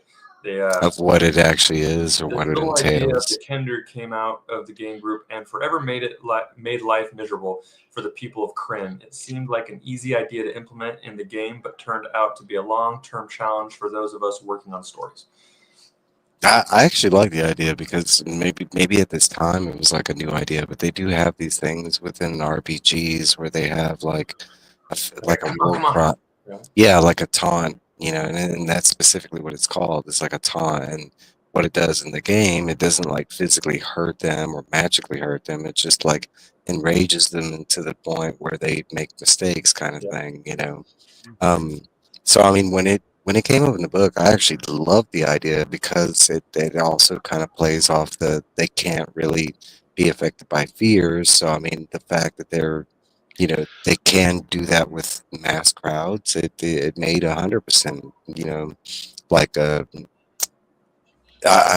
want to say I wish they would have implemented it more like the way it's brought up. I felt like it was going to be a story device that it was going to save them in a situation or damage them in a situation, but it's just never really used again, which to me, I mean, maybe it is in future books. Maybe they're just setting up something, but like you said, it's probably just hard to write in those kind of things, Like a distraction, though. I mean, if you're fighting a horde of XYZ or a dragon's coming at you, you got tasks. You can wave them down and just be a distraction. So okay, so like go back to the Red Dragon Inn. Go back to the Red Dragon Inn and like say the two groups are separated. We have Race and he creates that like illusionary fireball. It's not necessarily a real fireball, but like they think it is. In that situation, it could have been more like tasks, like Kinder taunts like all the the regular people that are there, causing them to riot and get in the way of the guard. I could see how that that specific skill could be used in many different situations, especially like if he would have been there present at the Verminar thing and been able to enrage Verminar during that fight with that. I mean, there's all kind of stuff I could. It's got to be like a dance or some sort. Right. It's got. I mean, because the way it's described, it just pisses people off. Like, I mean, because his taunts that they give us in the book, I mean, maybe the writers thought they were very like bullying or discouraging, but they're not really like. I mean, if I heard that, I'd be like, "Shut up, Kinder! What the f?" Like, no, but it's supposed to be like the worst insults you've ever heard. It's supposed to be like in the way it's described is it's like it's supposed to hit at your soul kind of thing. That's how bad he's inflicting these taunts kind of thing. And I loved all that. I just wish they would have implemented it more. No. Because it's a great story device. I mean, you're talking about tropes and this and that. Especially I love these little like added features within characters that you find, especially during a time jump gap. Like we know there was a month. There's always that training montage where they get a little stronger. They get a little better.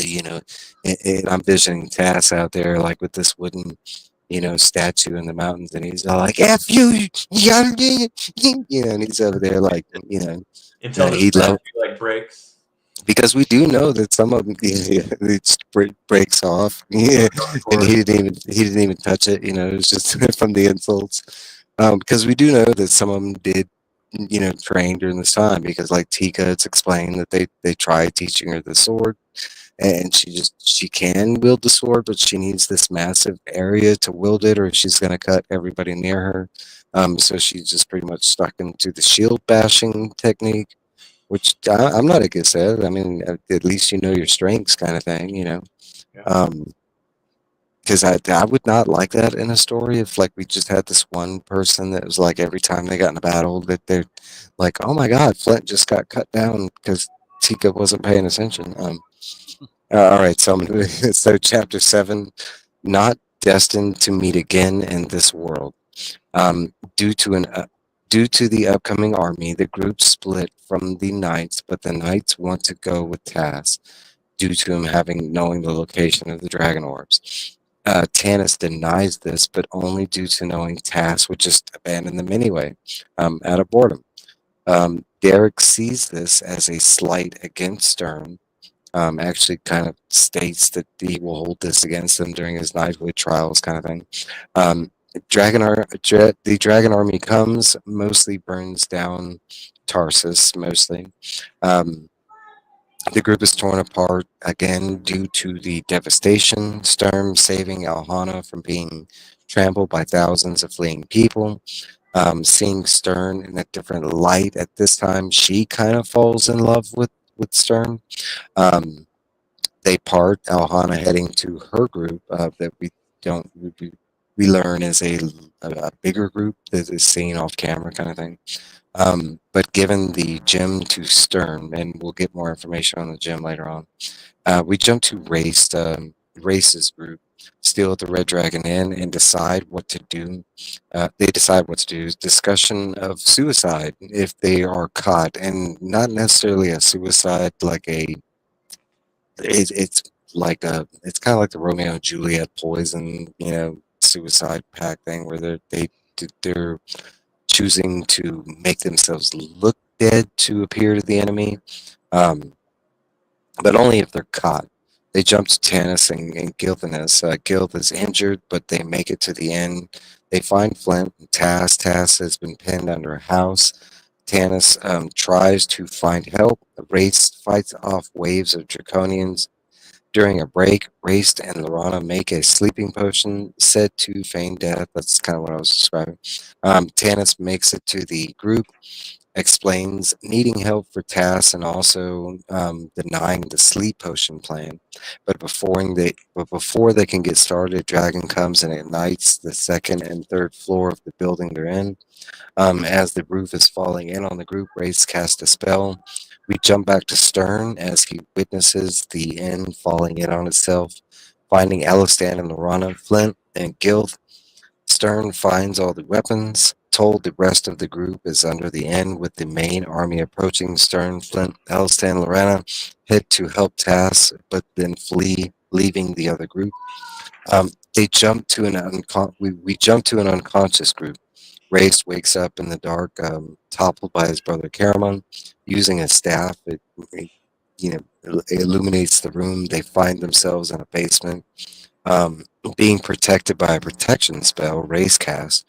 Race, Tanis, Caramon try to escape, but to no avail. Goblins start to dig through the rubble of the inn. The groups get their weapons ready. Fear of being discovered by the goblins, but eventually that stops digging and are eventually attacked by something. They hear bird sounds. Instantly, a claw comes through the rubble, creating a hole. The group goes topside, greeted by a monstrous figure with a rider. They know Tanis half elf. And that's where this chapter ends. This whole scene was very reminiscent to me of how the original end in the first book, but this one was so fantastical. Like them, yeah, I love the split between because it's not known at first when Race does the spell. It kind of is because I kind of like as soon as he did it, I was kind of like, okay, he did a protection spell, and then like the next scene, it's kind of like it's this like unclear scene where you don't know what's going on, and Race is trying to figure out what's going on. Um, I love this chapter, and actually, this is kind of where the heavy action of the book starts. It Um, does. any thoughts on this?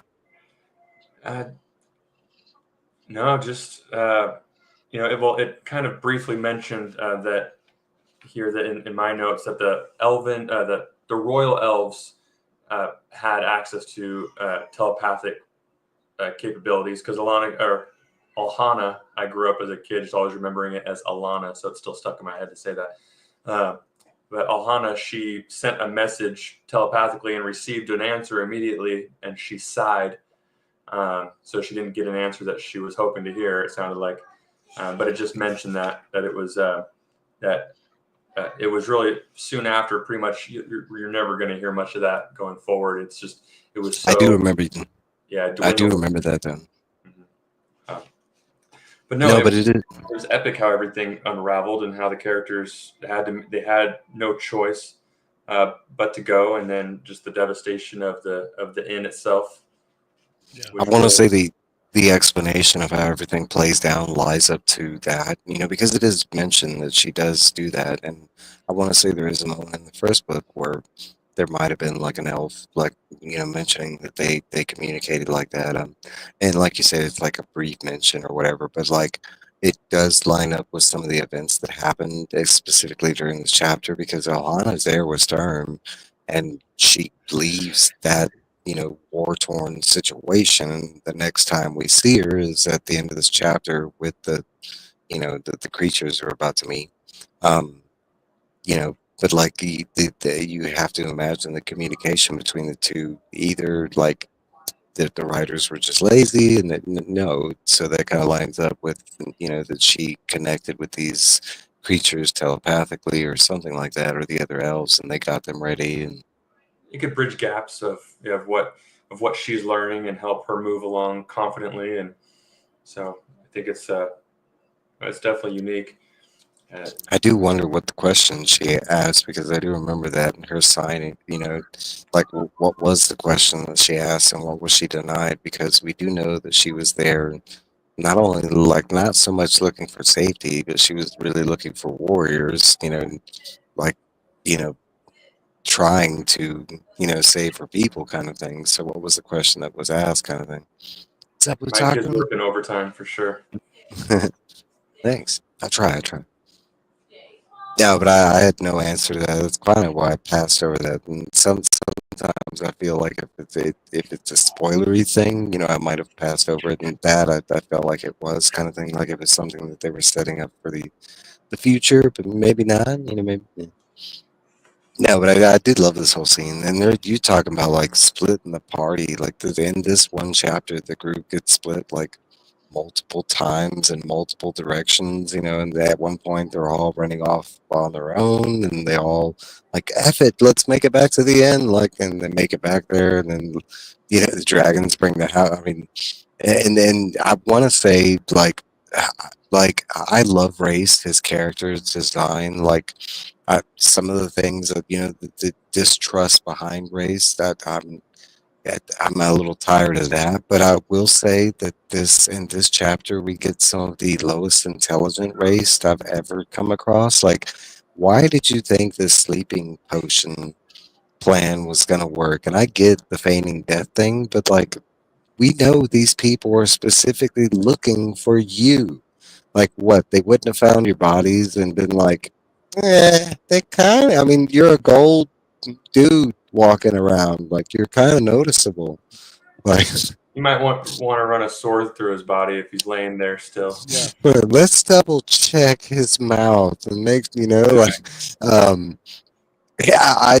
When I read this, I had this was the part I had to go back and make sure I was understanding because at first I was for this plan. I was like, oh, they're gonna get caught and then they're gonna like appear like they're getting sick and die.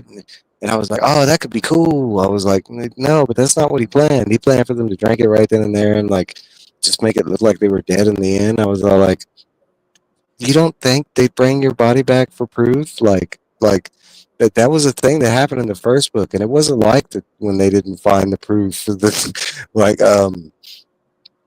But then again, we're talking about the intelligence of the enemy here. So, I mean, Yeah, just okay. action. It was really the most action. Oh, go ahead, Tater. Sorry. No, I was just agreeing with Mike. No, I will say it was kind of an interesting. And again, this is all written stuff, and I'm trying to stay in the world of like, in this moment and stuff. And Race is trying to come up with the greatest plan. I love that Tannis comes in like, no, no, no, we're not doing that. That's just dumb. Like they know, like we're gonna do this. I will say, I don't like the whole like let's group our weapons together and they go with a group. I did like that they thought this was going to turn out to be like a situation like where they thought they might have got arrested or like they so they wouldn't like they didn't want to be extremely armed. I get that, but like I find that one of the biggest faults of the thinking in the group is like, hey, let's put all these special stuff into one basket and let's move it around and hope that it stays safe. Like, because we kind of learned that I mean they moved that their weapons never really come back to them. I mean, like, it's.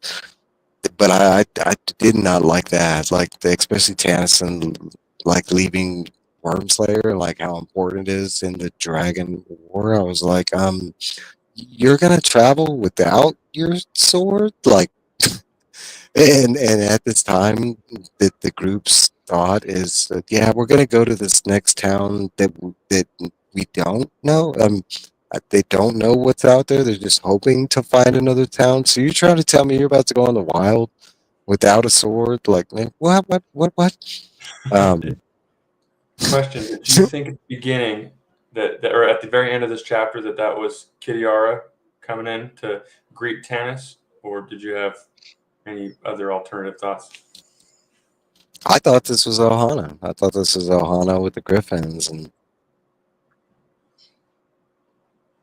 Yeah, I just going through everything. It feels like her, but yeah, there was so much action at the end. It's just like, okay, who could that be? But nothing. Yeah, that's the only recap I have for this chapter. It was just there is like, kind of I mean, tugging at my heartstrings because I like seeing everyone together, but then just to see them disperse was like, all right. It was kind of a breath of fresh air in a crazy way.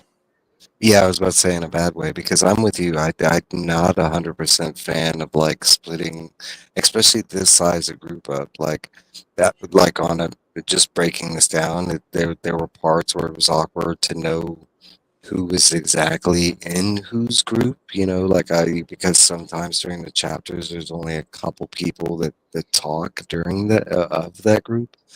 So I constantly had to write down like who was in that group, and who was in this group to keep location of characters kind of thing. Because sometimes they're not brought up at all, and then you're just like, okay, well, um, no, but I'm not 100% fan of like, I mean, in this being like one of the first lessons you learn in D&D is you don't split up the group, especially going on a mission like this important. Like you talk about health. I mean, you need all available assets, to do what they're doing, which granted, we find out they necessarily don't, because most of their missions turn out super successful kind of thing. Um, no, but I will say in this one chapter alone, there's like 3 or 4 kind of odd decisions. Like, I love the scene, the chaoticness of it. It feels like, exactly how it's presented with the dragons coming in. There's just mass chaos, draconians in the street, people fleeing around crazy.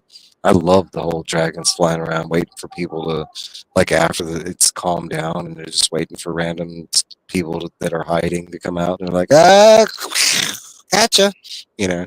Um, yeah. I like the not destined to meet again in this world fact because it makes you wonder. Okay, so when that reunion comes, hopefully, who's not going to be there, who's not going to make it, and yeah, there's definitely some foreshadowing. When it came to the knights talking to Sturm and I want to say that was a.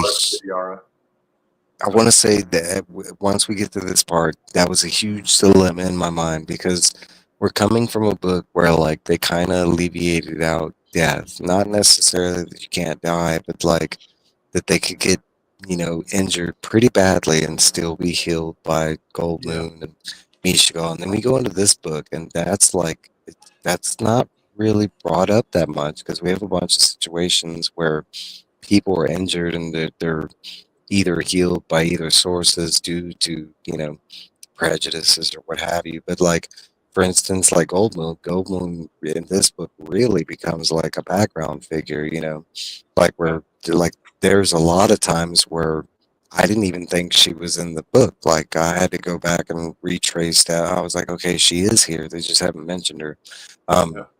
Because it's kind of more focused on Ellistan and him being the healer and this and that, and predominantly during most of the parts of the book, he's just not there. He's at another, part kind of thing. Because there's a couple times the healer would have been like extremely useful. Okay, so I don't know why that's a thing from the first book to the second book because, like I said, when we get to this point, it was a little confusing. I didn't have that fear of death, right? I was like, well, they can get injured real bad, but now they got like two clerics with them, I mean, so I don't have to worry about it that kind of scare in this book, right? But we learn later on that that scare is very much prevalent in this book. And more so not necessarily a scare, a real thing. So I want to say, like, from a reader standpoint, it was kind of like this weird, misleading, like, kind of thought, because I was like, well, nobody's gonna die, maybe, maybe they're talking about going to like the draconian world or something like that. Maybe that's what he was talking about. But we find out differently by the end of this book that he was, he was pretty forthcoming, Oh yeah. Yeah, and no one, it's almost surprising no one got critically injured, killed in this attack at the end. Just all the devastation that went down, you'd think that someone would have, bit the dust, but no. They kept the characters going as long as possible. And Gilthanis during this whole thing is the only one that officially gets injured, like, and he has to get help by, Tannister, but he's just shot in the arm kind of thing. It's not like a major injury or anything. No, but I mean, you talk about how the scene goes down, the surprise of the attack, like, I mean, and for them to come out unscathed, and granted that, that the protection spells during the whole house collapse, but there's a ton of stuff that happens leading up to that. Most of the group had left, came back, like, I want to say 2/3 of the group left the inn, came back, and, or tried to make it back because that's the real split is when the house went down and the people that were either inside the house or outside the house. Yeah, but this was just a great chapter, and especially like to get the story going, like it because at this point that was kind of my scare because we could make it to this deserted city. We kind of have a location of where the quest is going, and then we get to the city, and we're like, oh, we don't know where we're going. We're just, the healers are going to go back to the refugees, and we're just going to kind of go off into the wilderness and hopefully find something that It leads could have us, hurt the story.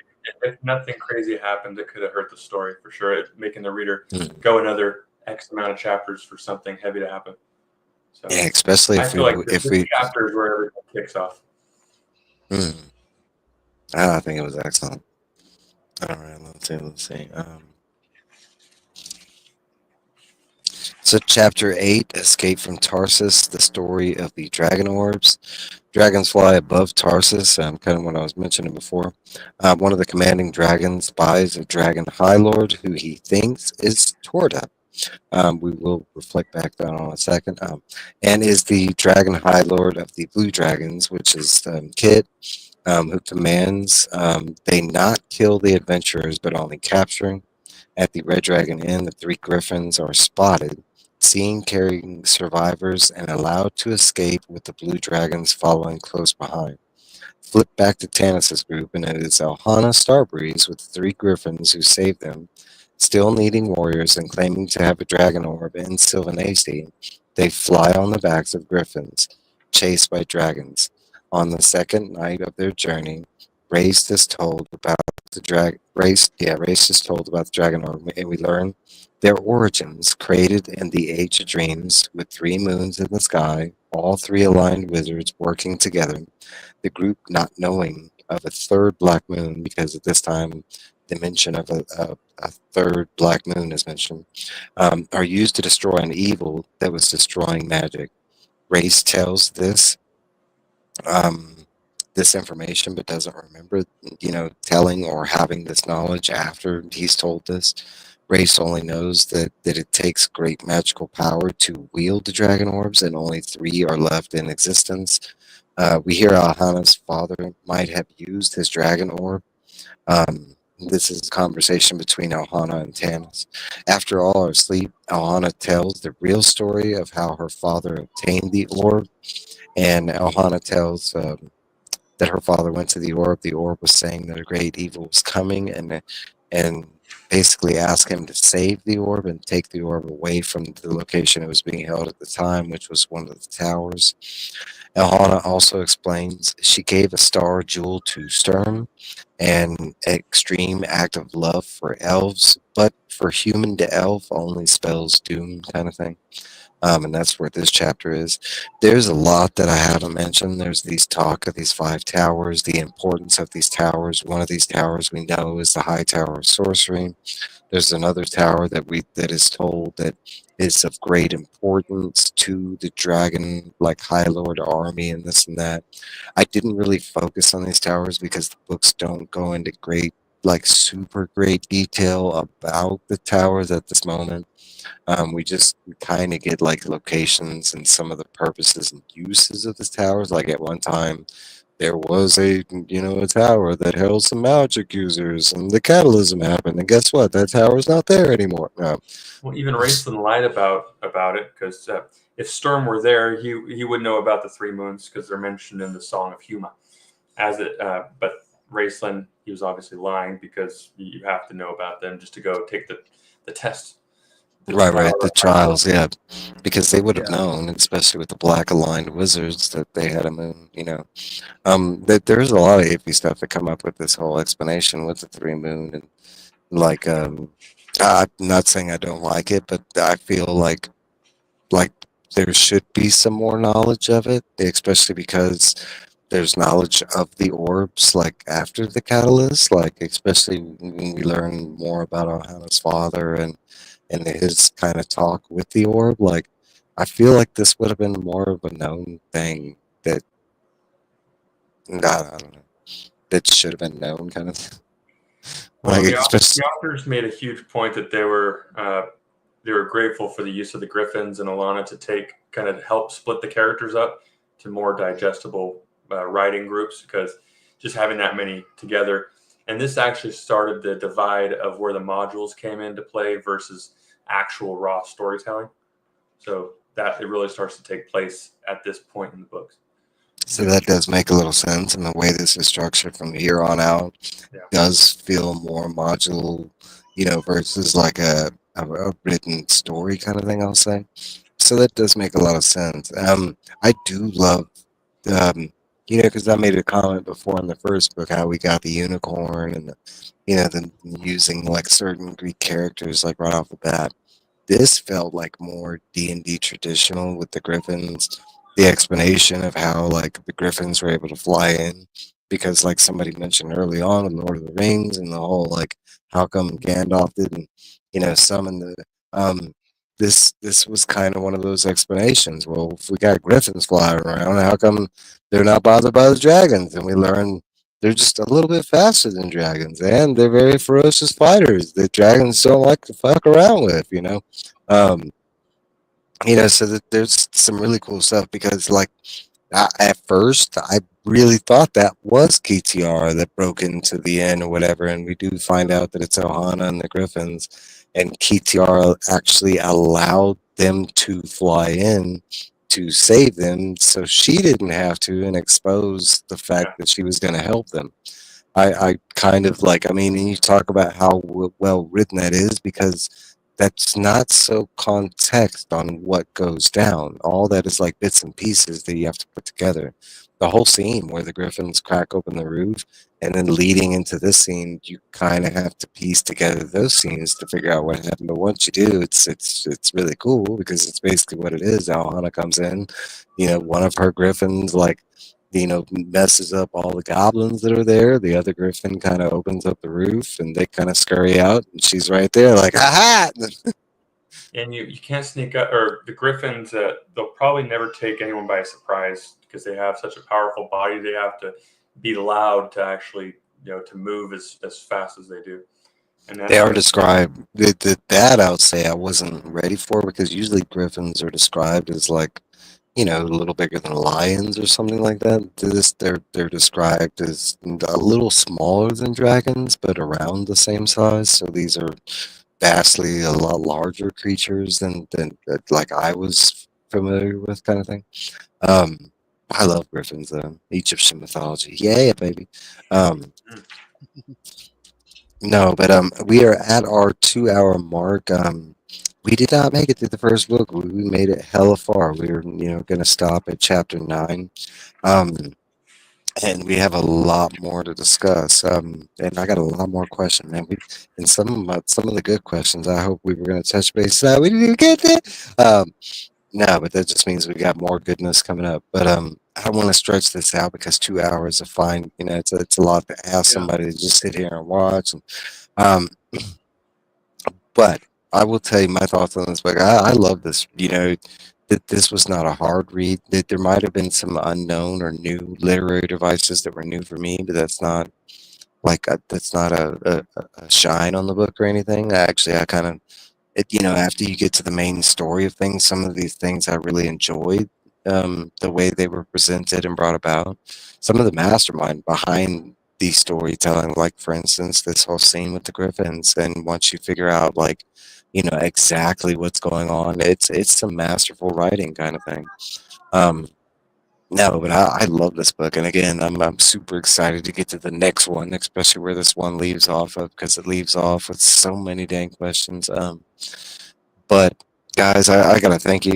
Specifically, Mike. Thanks for being here, even though he had to check out. But Tater the Barbarian, my dude, Comiverse, and Jesse, Goodday, Games, and no, this was fantastic. I love doing this, and hopefully y'all are enjoying this as much as I am. Just getting to You do break great these work, things Mike. down. You do great work at recapping these and just covering each chapter very well. It's hard to keep up with you, but it's fun to keep up with you at the same time.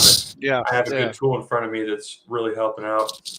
Okay, I try to span these things down, because they are a sped up synopsis of these chapters, and okay, so for context, some of these chapters are massively long. Like some of them are really short, and but some of them, I mean, we're talking about like a reading wise, it may be an hour long or something, and you're talking about how much conversation or plot can go down within an hour, a ton.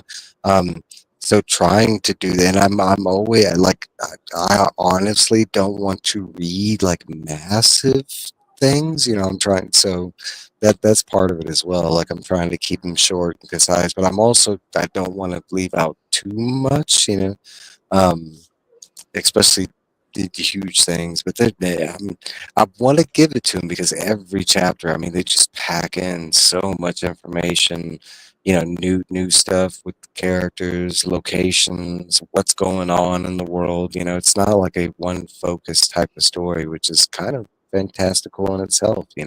There's some good notes for 8 that maybe if we got time to recap at the beginning of the next one, I will. But otherwise, we'll just move into 9.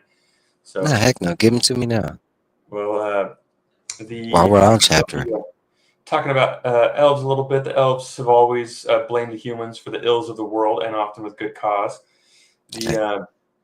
When they start talking about the moons, this is the first time in the chronicles that Nuatari, the third moon, has been mentioned. Most people on Krynn do not even know the third moon exists. The 3 moons may be the residents of the 3 gods called the 3 brothers by wizards, or they may be the gods themselves. Lunatari is the daughter of Gillian. Solinari is the son of Paladine. Nuatari is the son of Takesis and Sargonus. Although the gods obviously have children, gender per se may not have much meaning for the gods. Solinari, the white moon, influences good magic on Krynn. Lunatari influences neutral magic, and Nuatari reigns over dark magic. Yeah. So Now, with that being said, I will tell you, I love that. I love that there's a moon connected to each individual alignments. That was brand new for me. I don't even know if that's like a thing within D&D, but I thought that was like so dope that, I mean, because that is a thing throughout, like, not just real, life, that we've had these sects or cultures that do live their lives around the moon, but it's also like another device that's been used in other books, specifically one of my favorite books. Yeah, so having the like the mages and wizards align their powers due to the moon, I thought that was dope. When we do get to the dream scene and race, and his changing of the robes, I thought that was fantastic the way that happens. Like, it's not physically another robe that he puts on. No, the robe changes, magically.